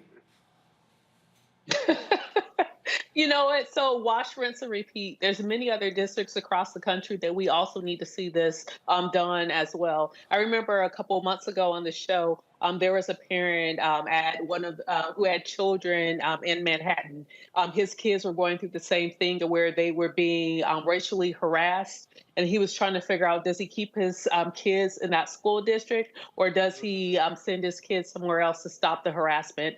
This is something that's common, unfortunately, across the country. We're going to see this more in Florida and some of the other states where they don't want, or even South Carolina, where we now have teachers who are actively being fired if they mention anything about race. As long as there's racism in this country, we need to talk about it. We need to do something about it. And great for the DOJ for doing something in Madison County. If this was the Ron DeSantis, Donald Trump Department of Justice, Larry, they'll be like, no big deal. Those are our supporters. Yeah, unfortunately, right now I'm in the belly of the beast when it comes to these issues. But you know, Roland, these instances of racism are really impact Black folks long term. And our colleague and I wrote about created a term we talk about race-based trauma, particularly in education settings. It's an example of that. These children will be traumatized for the rest of their lives. I'm glad DOJ came in and you know, they're going to force them to make the necessary changes.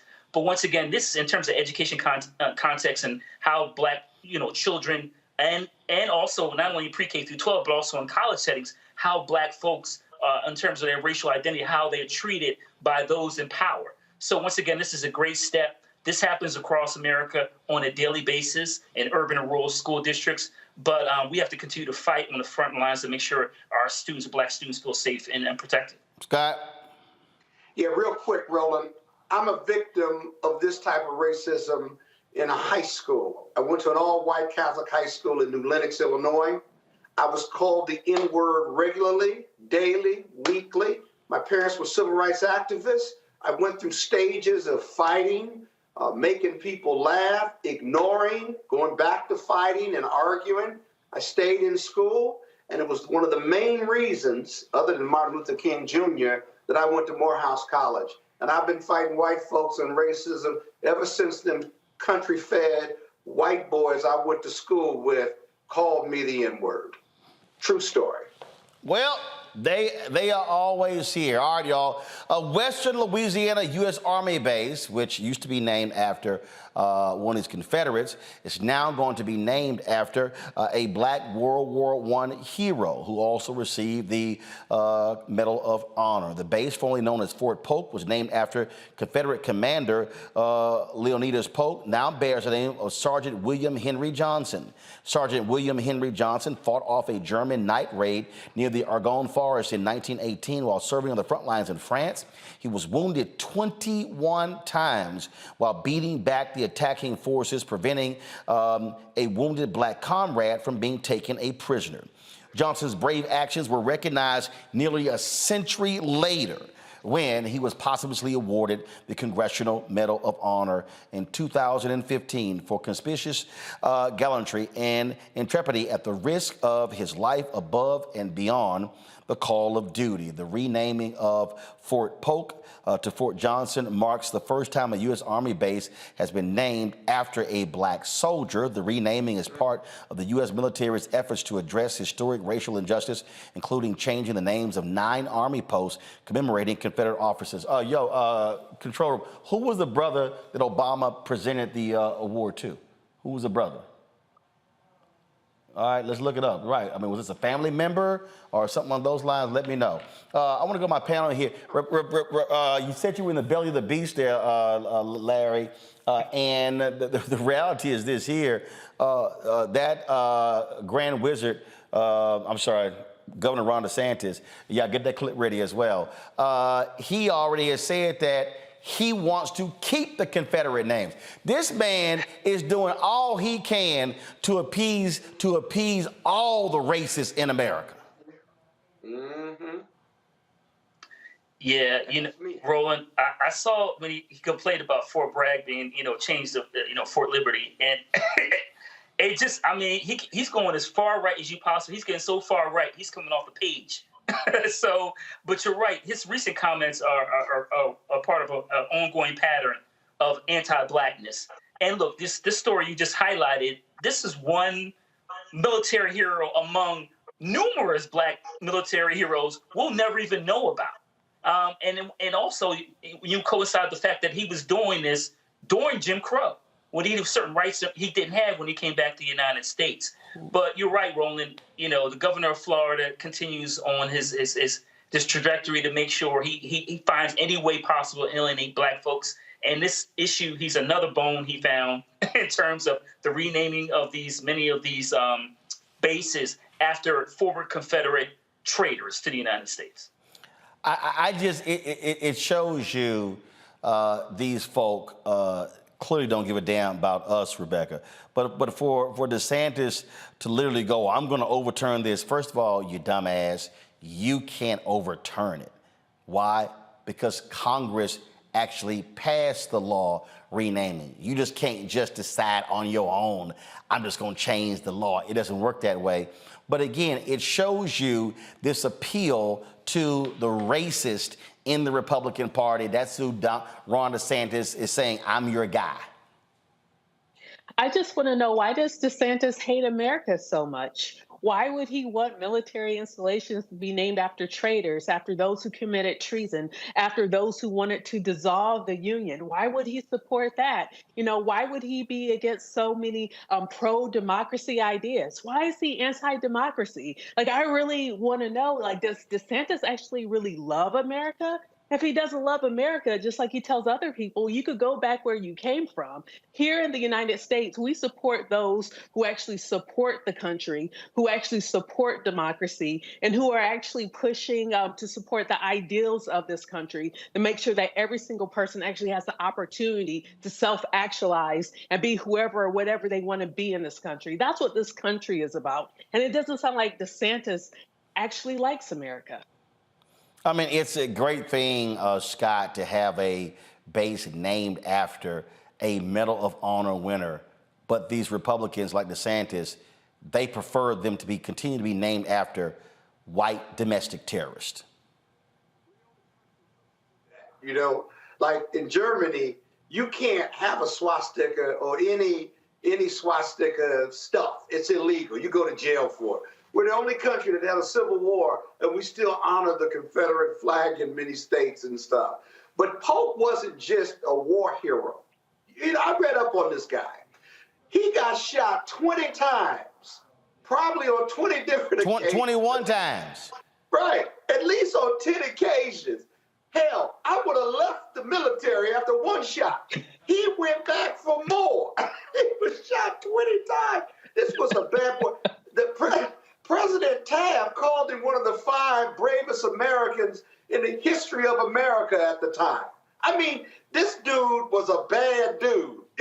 The Nazis, as well as the German soldiers in World War I, because Nazis were World War II, but we fought Germany and Russia in World War I, they didn't want to see this man coming because he wasn't stopping coming across for them. Now, that's not just because he's a great American. It just happens to be black. And shot 20 times none of us would keep going back for more body abuse like that. And lived, by the way, lived. He didn't even die. Well, first of all, when it actually happened, he got the French Croix de Palme, which is, of course, France's highest honor for valor, when he came back to the United States because, after being shot 21 times, he literally could not even return to his job. He was a Pullman porter. And died in July of 1929, and he's buried at Arlington National Cemetery. And again, it wasn't until here's what's crazy, okay? Black man is shot 21 times in World War I. Y'all, it took place, he enlisted in 1917. This stuff went down in 1918.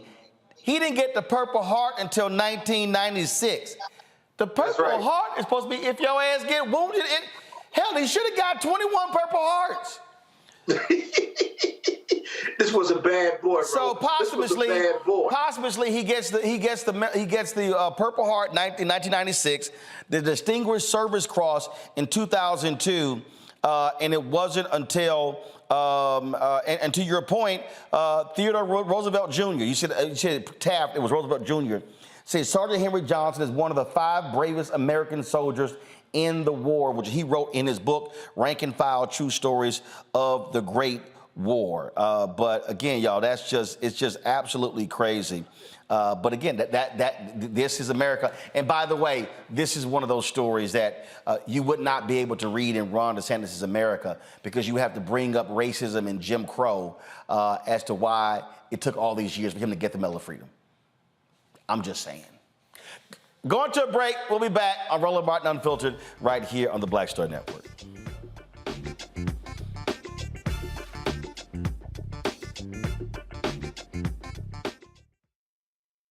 Black Star Network is here. Oh, no punch! I'm real revolutionary right now. Thank you for being the voice of Black America. All the momentum we have now, we have to keep this going. The video looks phenomenal. See, there's a difference between Black Star Network and black-owned media and something like CNN. You can't be black-owned media and be scared. It's time to be smart. Bring your eyeballs home. You dig?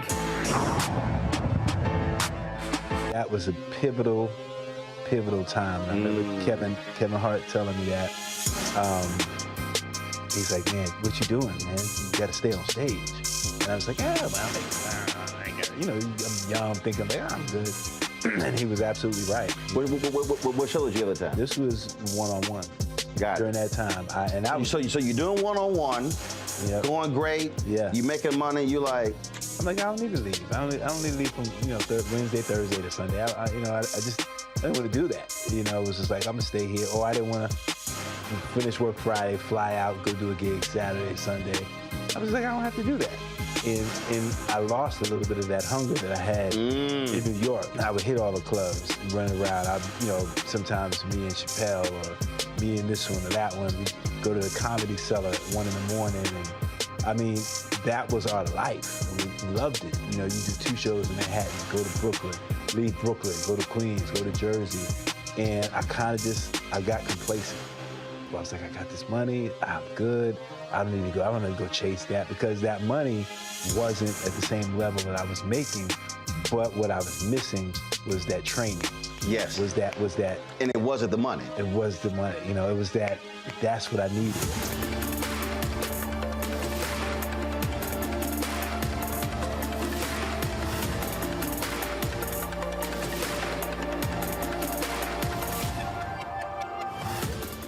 Is Lena Charles, and I'm from Opelousas, Louisiana. Yes, that is Zydeco capital of the world. My name is Margaret Chappelle. I'm from Dallas, Texas, representing the Urban Trivia Game. It's me, Sherry Shepherd, and you know what you watch. Roland Martin on Unfiltered.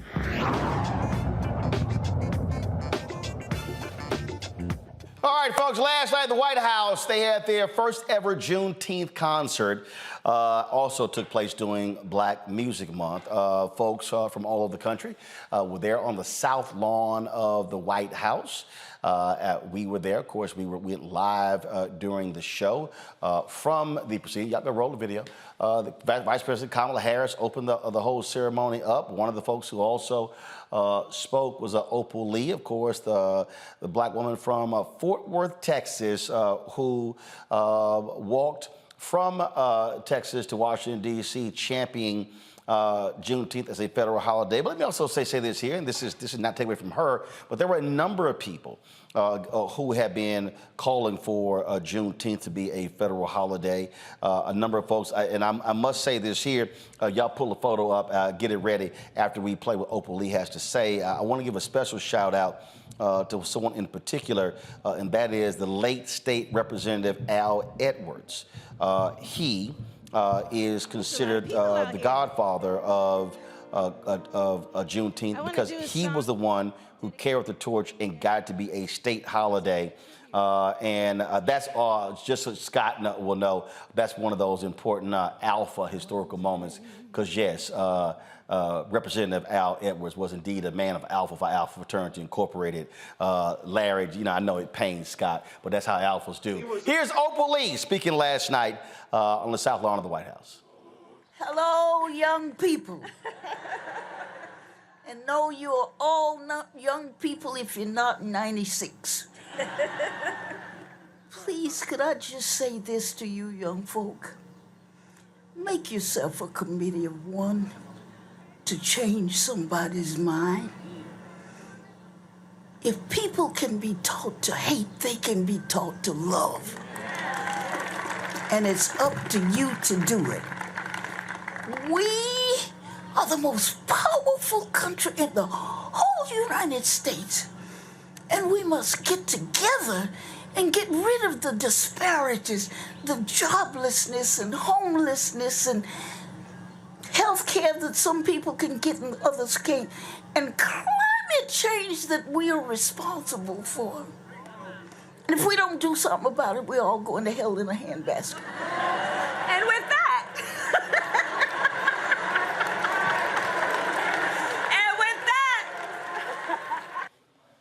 well, that was a drop the mic moment. A number of people performed: Tennessee State Band, Morgan State Band, Audra McDonald, but also, first of all, the Fifth Jubilee Singers, the Hampton Choir, so many others as well. And of course, my homegirl, Lettucey, she sang, we're gonna play some of this. She honored Tina Turner with Let's Stay Together. It's R&B time, y'all. Y'all ready? Here we go.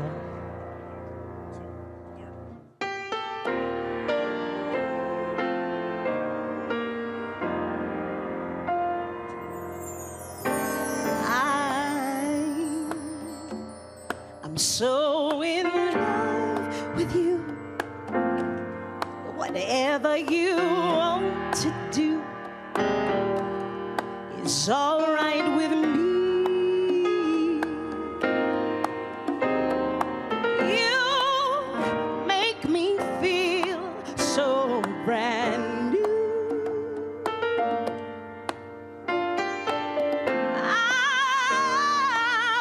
Spend my life with you. Let me say since, babe, since we've been together, loving you forever is all I need. Let me be the one you come running to. I'll never be untrue. Oh, baby, let's stay together. Yeah, loving you ever. They pulled a good part. Lettucey was doing her thing. All right, Jennifer Hudson, the youngest person ever to win an Oscar, a Grammy, a Tony, and an Emmy. Also, brought the House down as well. One day, when the glory comes, it'll be ours. It'll be ours. Oh, one day, when the war is won, we will be sure,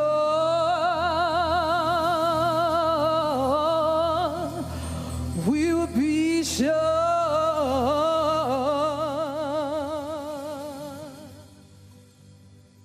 Oh, glory.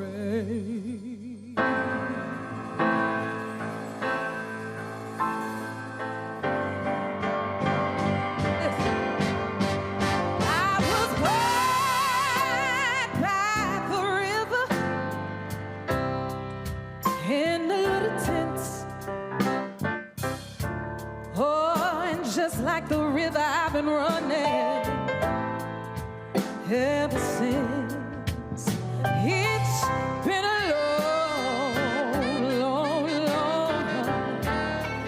long time coming, but I know change gonna come.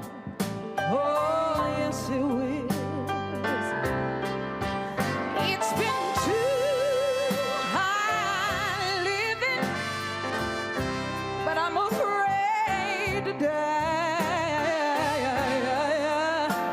For I don't know what's up there beyond the sky. Now, earlier, President Joe Biden spoke. My Lord, he was so fired up by Jennifer Hudson. He went on stage, embraced her, spoke to her privately, then went back to the microphone. Imagine what this fight for the last 300 or more years, more than that, in other parts of the world, would have been like without the voice of the community. Imagine how we would have gotten even this far without the black church. No, I'm not joking. I used to go in the morning. I'd go to 7:30 Mass, I happen to be a Catholic, and then I'd go to a 10 o'clock service. No, I think I'm kidding, I'm not. In Delaware, playing a small part in the civil rights movement. And I listened to the pleas. I remember when I was a kid, I lived in Scranton, Pennsylvania, and when the jobs dried up, my dad moved us to Delaware where there were some jobs. And I went to a little school in a place called Claymont, Delaware.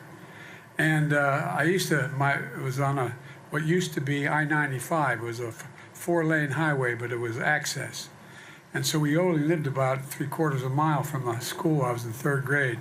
We had to be driven there because it was too dangerous to walk up the street. And I remember walking by and one day turned in the parking lot of this Holy Rosary School, and I saw a bus going by. There were all African-American kids in it. And I turned to my mom, because there weren't many African-Americans in Scranton. And I said, "What's that about, Mom? Why are they all, they used to say, colored kids on that bus?" And my mom said, "They're not allowed to go to school in any of the public schools here." And I thought to myself, how can that be? And I had a father who used to say to me, "Joey," I later learned it was an expression that wasn't original to him, that silence is complicity. Silence is complicity. So I want you all to know, we must not remain silent. If we continue to speak out, this will change. As I said, I think the single most consequential thing the black church has done is give people hope. Give people hope, really and truly. So thank you all for being here. I made a commitment when I ran for president that I'd have an administration that looked like America. We have more African Americans in high positions, starting with the Vice President of the United States of America. We have more federal appellate judges than every other president in the history of the United States combined. We have an administration that will begin to look like America. And when that happens, we're going to finally put this to an end. God willing, I'm just so pleased to be able to have this celebration on the South Lawn on Juneteenth. And again, thank you. You fill my heart in a way you'll have merit.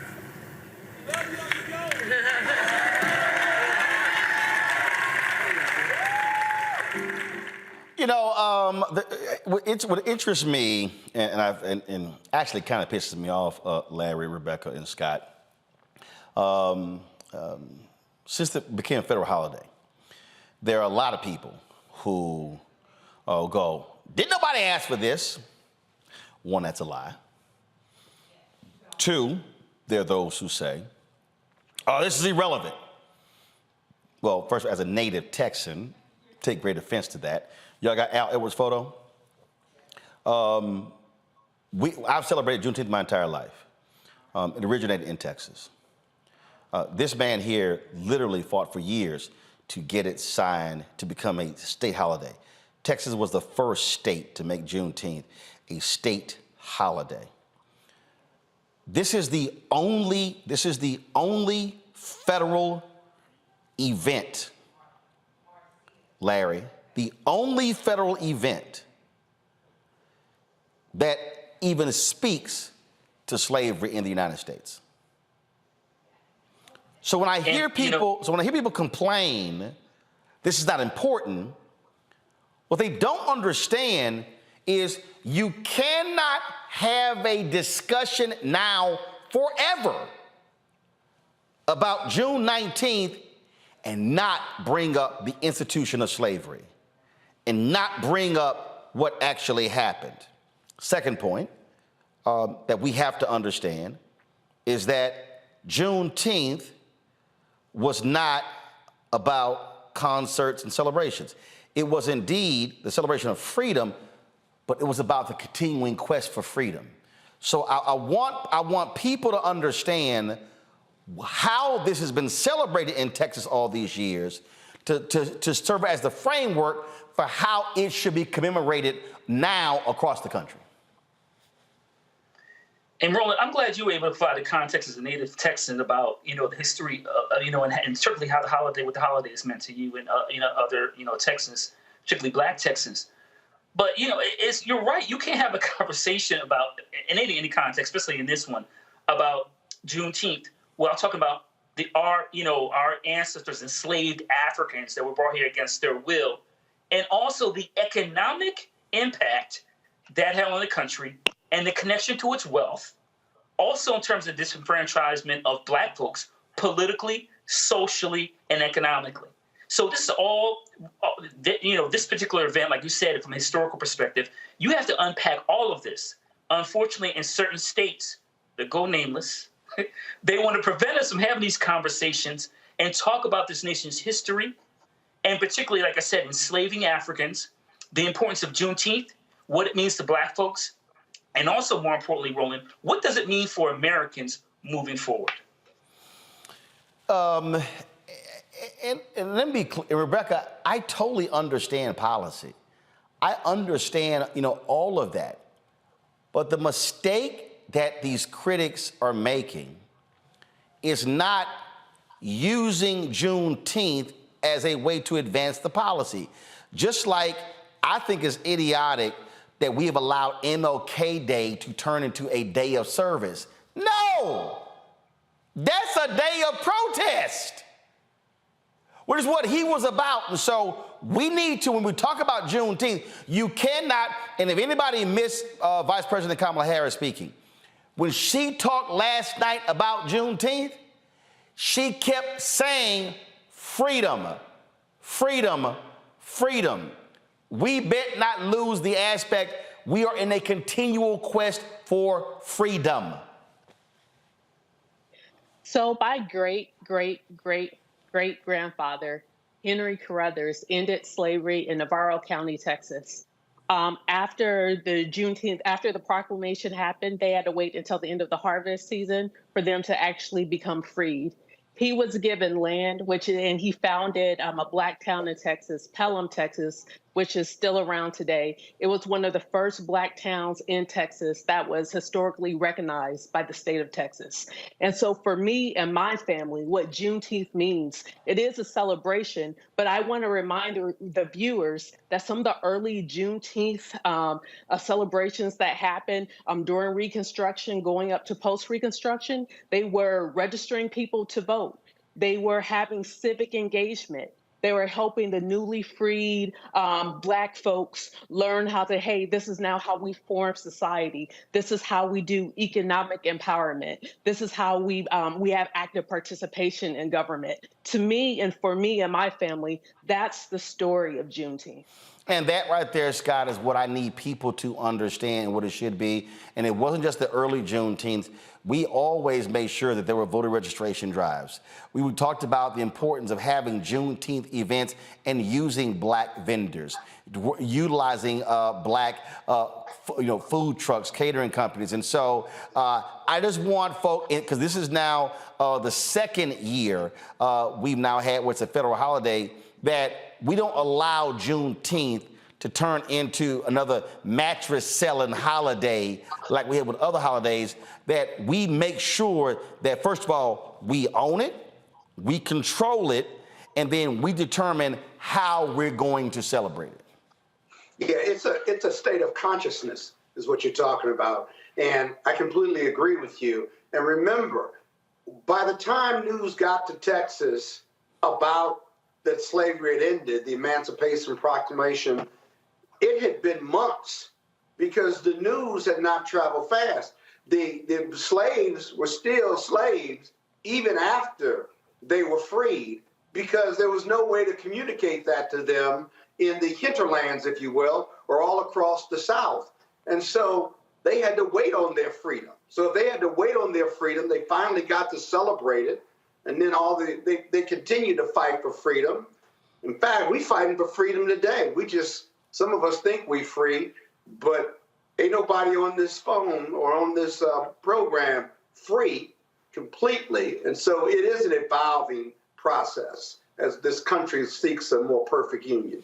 Yep, so that is the case, folks. We're going to be in Houston on Saturday at the Power Center for an event 12 to 4 p.m. That's right, the future of Black economic freedom. It is free, open to the public. You see the various folks we're going to have there, Black entrepreneurs as well as political figures.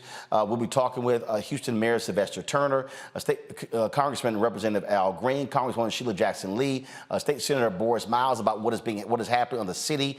Also, County Commissioner Rodney Ellis is going to drop by. We're hearing from them what's happening on the city, county, state, and federal level to improve economic opportunities, contracting for Black-owned businesses. And then we're going to have Black entrepreneurs there. Sonny Messiah Giles, publisher, CEO of the Houston Defender, Lynn and Nakia Price, who own Turkey Leg Hut, Reginald Martin, of course, Lamont Events, Ashley Ray, who's a new entrepreneur with her company. We'll be live streaming it on Black Star Network. We want you to RSVP, folks. It's real simple. Just send an email just saying, hey, how many people are you going to have bringing you? We just want to make sure we have a proper head count for food and drinks. info@RolandSMartin.com. info@RolandSMartin.com. Again, we're going to be at the Power Center on Saturday in Houston from 12 to 4. So please come on out. Look forward to seeing you there. All right, folks, got to go to break. We come back. Our Tech Talk segment right here on Roland Martin Unfiltered on the Black Star Network.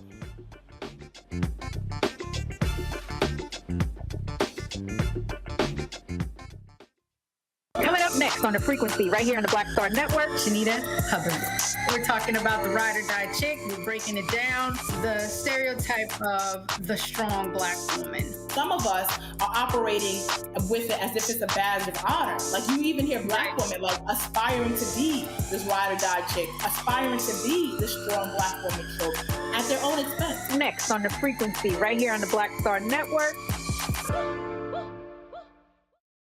When you talk about Blackness and what happens in Black culture, we're about covering these things that matter to us, speaking to our issues and concerns. This is a genuine people power movement. There's a lot of stuff that we're not getting. You get it, and you spread the word. We wish to plead our own cause too long have others spoken for us. We cannot tell our own story if we can't pay for it. This is about covering us. Invest in Black-owned media. Your dollars matter. We don't have to keep asking them to cover our stuff. So please support us in what we do, folks. We want to hit 2,000 people, $50 this month, raise $100,000. We're behind 100,000, so we want to hit that. Y'all money makes this possible. Check some money orders. Go to P.O. Box 57196, Washington, D.C. 20037-0196. The Cash App is $RM Unfiltered. PayPal is R Martin Unfiltered. Venmo is RM Unfiltered. Zelle is roland@rolandsmartin.com. Hey, what's up? Geek Tony in the place to be. Got Cake Toucher Mama's University, creator and executive producer of Fat Tuesdays, an air hip-hop comedy. But right now, I'm rolling with Roland Martin, unfiltered, uncut, unplugged, and undamn believable. You hear me?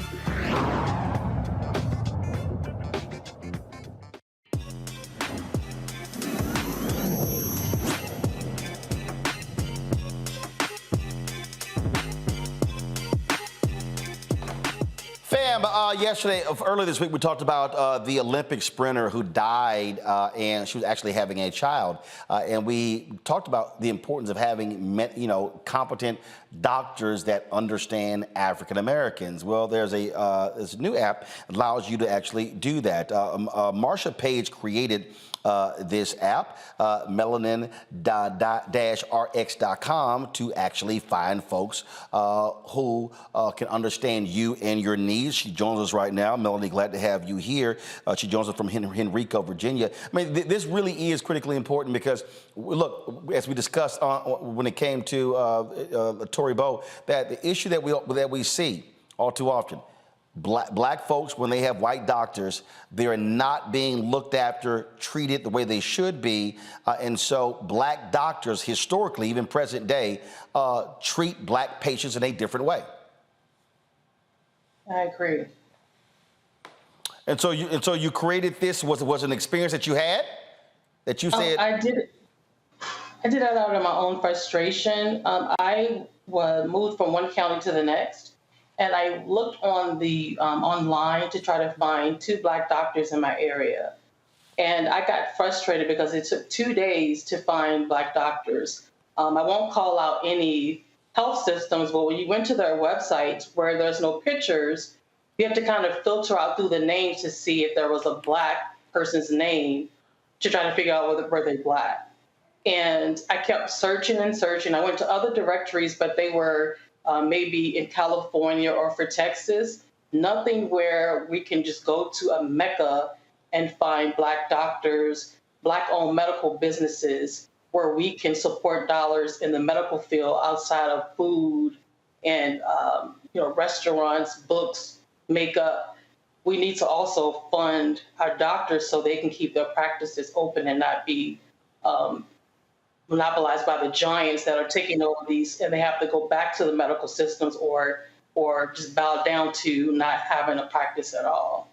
So that was the goal, is to be a nationwide platform where we can find us and be treated by us so our well-being of health can sustain itself. So you launched it. How has it gone so far? There are challenges. I'm looking for associations to join in so their doctors can create profiles so we're able to be a little bit more robust. The challenge is trying to find the doctors because there's no software that I can use right now to actually find them. So I'm doing like the henpeck thing, sending out postcards, calling, doing emails, to get them to that place. Let's got a question from our panel. Let's see here. I'll start first with Scott. Hey, good evening. One of the things, I've represented doctors and medical practices over the years, and one of the things that makes it difficult for them is that if their marketing strategy is not to let people know that they're African-American doctors because they have fear that they may not develop a white patient base. That's one challenge. What do we do about that? And then secondly, word of mouth in our Black professional communities is pretty powerful, whether through the fraternities or the Boulé or any other professional association. That's how I find my Black doctors, Black vendors, Black businesses, Black real estate brokers, Black bankers, so forth and so on. So you have a comment on that, either one of those? Yeah, I do. So when I did finally find the doctors, I went to a friend's Facebook post, and everyone was telling the people to go to the same doctors. One of the ladies, it was a 6-month waiting list, and that becomes a problem because if we're sending everybody to the same doctor, what happens to the doctor that no one is telling them about? Or our health mate can't sustain waiting 6 months to be seen. We may need to be seen right away. So that becomes a problem if all the people that were filtering to the same doctor, there's no way for her to see all those patients or him. So this is where the platform is important because it distributes the doctors all around so we can all be seen and we get, to a better health standpoint. Yeah. Rebecca. One of my sisters is a PA, a physician assistant, and she teaches in the program at Meharry College of Medicine. Are you reaching out to HBCUs that have PA programs, that have medical schools and other allied health professions to ask them to help partner with your platform? I have. Some people are waiting to get back to me. I don't know if it's a thing where they have to make sure that they can do that. So I'm having a little drawback because they're waiting up, I guess, the approval to do this. I've even reached out to healthcare systems where there's the diversity and equity officers, and I'm reaching out to them saying, hey, can we get your doctors on here? Because on your platform, there may not be a picture, and that person may be right down the block from you, but they would never know that there's a Black doctor in walking distance to them because on their platform, they don't have it set up where you can see who the doctor actually is, or there's no filtration system within the platform that you can check. I want an African-American doctor, or I want a Black doctor, or I want a male, female Black doctor. So that's been a challenge as well, getting them to respond to the emails. Larry. This is a really important service and an issue that a lot of Black folks I talk about on a daily basis deal with. I'm fortunate because I have a Black physician, but I wanted to ask you, say if someone's saying, hey, I need an oncologist, as an example, and they go into your website, what steps, is it a fee for service? How can I look up my zip code in? How does the website exactly work? Yeah, so on the homepage, you can put in your insurance, you put in your zip code and what type of doctor you're looking for. If there isn't a doctor on right now, we have a form where you can fill out because doctors are joining practically every day. What we do is we will lend them the information to the doctor for them to reach out to them. So we're trying to keep up with those leads. So as soon as that doctor comes, whether it's in their mile radius, we can say, hey, here are some leads that we already have for you because they're waiting patiently to be seen by an African-American doctor. All right, then. Melanin-rx.com. Look, we appreciate it. Good luck with the website, with the app, and congratulations on it. You can also go follow on YouTube, Melanin-RX TV, or Facebook, Melanin-RX.com.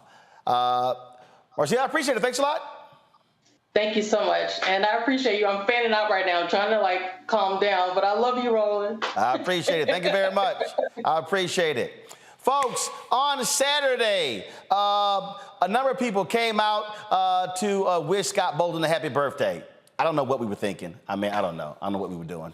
So we all came out, and of course, y'all got the photos. Show the photos. He caught a 60th. No, I sent y'all the photos and grouped me. He caught a 60th birthday. Man, stop tripping, Scott. What's your actual birthday? 60 plus. I mean, we know you vain and egotistical, but those of us, a pretty Kappa man. Say it again. So pretty. A pretty Kappa man. So pretty. Well, first of all, if somebody was really and truly, if somebody was really and truly that pretty, they wouldn't be afraid to say their age. Cause see, those of us who are alphas, you know, look, we know black don't crack, so we ain't got a problem saying our age. Larry, how old are you? 51. I'm 54, and we look better than your ass, and we gonna look better than you at 60-ish. Let's ask the lady on the program what she think. Now, just tell her. Just tell her. She gonna pick two alphas over Kappa. You know that. No, just tell them, baby girl. Just tell them. Scott, are you asking me if I think you're pretty? Is that what you're asking me? Well, no. I'm asking you, of the three men on this panel, who's the best looking? Just tell them. I'll wait. Just tell them. It ain't you. Well, I mean, today's my mama's birthday. Happy heavenly birthday to my mom, and she taught me not to tell a lie. So, Scott, unfortunately. What that means, Scott, she ain't picking your ass. That means she ain't picking you. All right, y'all. So that was several people, y'all, who spoke at Scott's birthday, and it was a quasi salute roast of Scott. But I say the absolute best person who spoke was one of his twin daughters. And at first, Scott was like, "Don't you show that video? Don't you show that video? Don't you show that video?" I'm like, "Okay, all right, bro, I got you." He was like, "Okay, go ahead and show it, 'cause I know you're gonna show it anyway." I wasn't gonna show it. I wasn't gonna show it. You said you want to show it. I said, I got you. But then he said, go ahead and show it. So I ain't going to ask his ass twice if you want me to actually show it. So, y'all, here's one of his daughters. Go ahead and check it out. But I think they've decided McKay is going to say a few words. Go right ahead. Hi, everyone. Thank you all so much for coming to celebrate my dad. I knew he knew a lot of people, but my God, you all really showed up for him. And I know that warms. Boom, right there. Lord, even she was shocked. We all showed up. She thought it was going to be a party of three. All right, let's go back to the video. Heart, and of course his ego. So. Let's run that back. Hold up. Let's run that back. Thank you all so much for coming to celebrate my dad. I knew he knew a lot of people, but my God, you all really showed up for him. And I know that warms his heart, and of course his ego. So.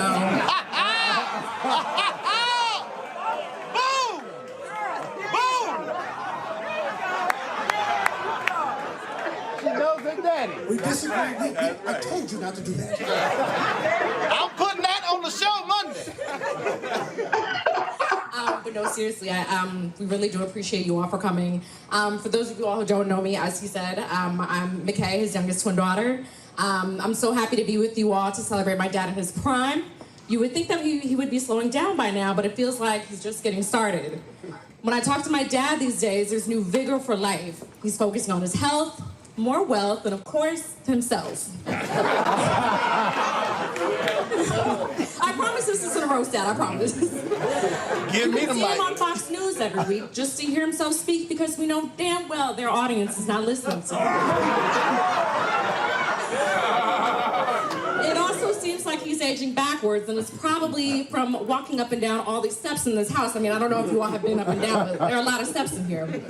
I know I lost a few inches when he let me live here last summer for free. Thank you. He won't ever admit it, but I know he misses me being here despite him cussing me out every weekend for not coming home until 3 in the morning. I am almost 30, so I should be able to do what I want. No, but seriously, the time that I was able to spend with my dad last summer is a part of my life that I will forever cherish.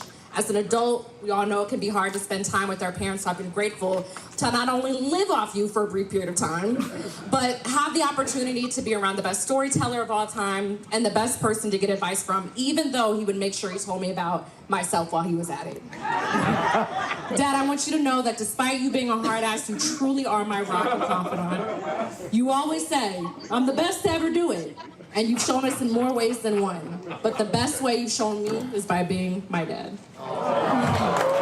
Cheers to 60-ish.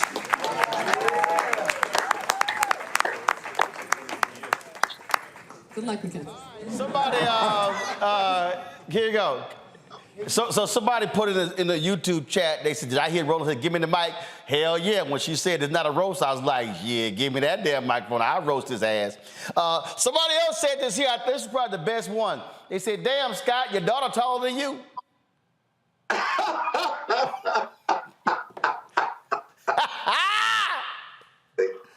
That's one of your haters. No, but let me just say this. My daughters, all three of them, and my granddaughter and my son, they're our greatest creation. And McKay and Mackenzie both spoke, and it's hard to think about them being grown and having raised them. And all of our kids are our greatest creation. So, and I said that night. Well, indeed, and so I don't have time to show both. The daughter who's speaking right now, just go ahead and show y'all. Go ahead and speak it right now. Go look at Scott over there shedding tears. Look at him. The one who's speaking right now. When I walked in, she said, "Thank you for giving my dad a hell." She said, and knocking him down a few pegs every Wednesday. She said, I absolutely enjoy you putting my dad in his place every Wednesday. And I said, and I get maximum joy, I said, out of abusing that Kappa every single week as well. You lying. She didn't say that, but it's a funny story. You gonna call her when soon we get off, and she gonna be like, hell yeah, I told him that. Another way I'm gonna do that, but when they want some money, I'm gonna send them to you then. Yeah, go ahead and send it to me. I'm gonna send them back to your ass. All right. Happy 60-ish birthday, Scott. I was scared to tell his age. 61, dog. 61. Yeah, okay. All right. You know you 69. All right. You know you knocking on 70. All right, that's it. Scott, Rebecca, Larry, I appreciate it. Hey, y'all, tomorrow I'm broadcasting live from Clearwater, Florida. I'm speaking to a group of community development banks there. Looking forward to that. Houston, I'll be broadcasting from there on Friday. Don't forget, we're going to be in Houston Saturday with our Juneteenth 2023 event dealing with the future of Black economic freedom, sponsored by McDonald's. We got a great lineup of folks who are going to be there. It is free, open to the public. Point your phone to that QR code in the top right-hand corner, or simply send us an email just to register your spot, info@RolandSMartin.com. Got 500 seats, and so we want to fill all of them up. We just want to make sure we got enough food and drink for everybody, and so we look forward to seeing y'all in my hometown of H-Town. We got a huge announcement that we're making with the mayor of Houston on Saturday as well, so you want to be there for that announcement. That's it, folks. I'll see y'all later. Right here on The Blackest Show. Don't forget, download the Black Star Network app, Apple phone, Android phone, Apple TV, Android TV, Roku, Amazon Fire TV, Xbox One, Samsung Smart TV. You can also, of course, support our Bring the Funk fan club by, of course, sending your check and money order to P.O. Box 57196, Washington, D.C. 20037-0196. Cash App, $RM Unfiltered. PayPal, R Martin Unfiltered.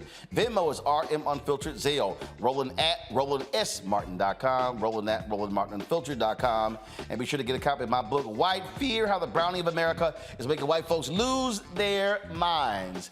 Barnes & Noble, Amazon, download your copy of Audible. I'll see y'all tomorrow, folks, from Florida. Holla! Folks, Black Star Network is here. Oh, no punches! I'm real revolutionary right now. Support this man, Black Media. He makes sure that our stories are told. Thank you for being the voice of Black America, Roland. Stay black. I love y'all. All momentum we have now, we have to keep this going. The video looks phenomenal. See, there's a difference between Black Star Network and Black-owned media and something like CNN. You can't be Black-owned media and be scared. It's time to be smart. Bring your eyeballs home. You dig? Pull up a chair. Take your seat. The Black Tape. With me, Dr. Greg Carr, here on the Black Star Network. Every week, we'll take a deeper dive into the world we're living in. Join the conversation only on the Black Star Network. Hi, I'm Dr. Jackie Hood Martin, and I have a question for you. Ever feel as if your life is teetering and the weight and pressure of the world is consistently on your shoulders? Well, let me tell you, living a balanced life isn't easy. Join me each Tuesday on Black Star Network for A Balanced Life with Dr. Jackie. We're all impacted by the culture, whether we know it or not. From politics to music and entertainment, it's a huge part of our lives, and we're going to talk about it every day right here on The Culture with me, Faraji Muhammad, only on the Black Star Network. I'm Deborah Owens, America's Wealth Coach, and my new show, Get Wealthy, focuses on the things that your financial advisor and bank isn't telling you, but you absolutely need to know. So watch Get Wealthy on the Black Star Network.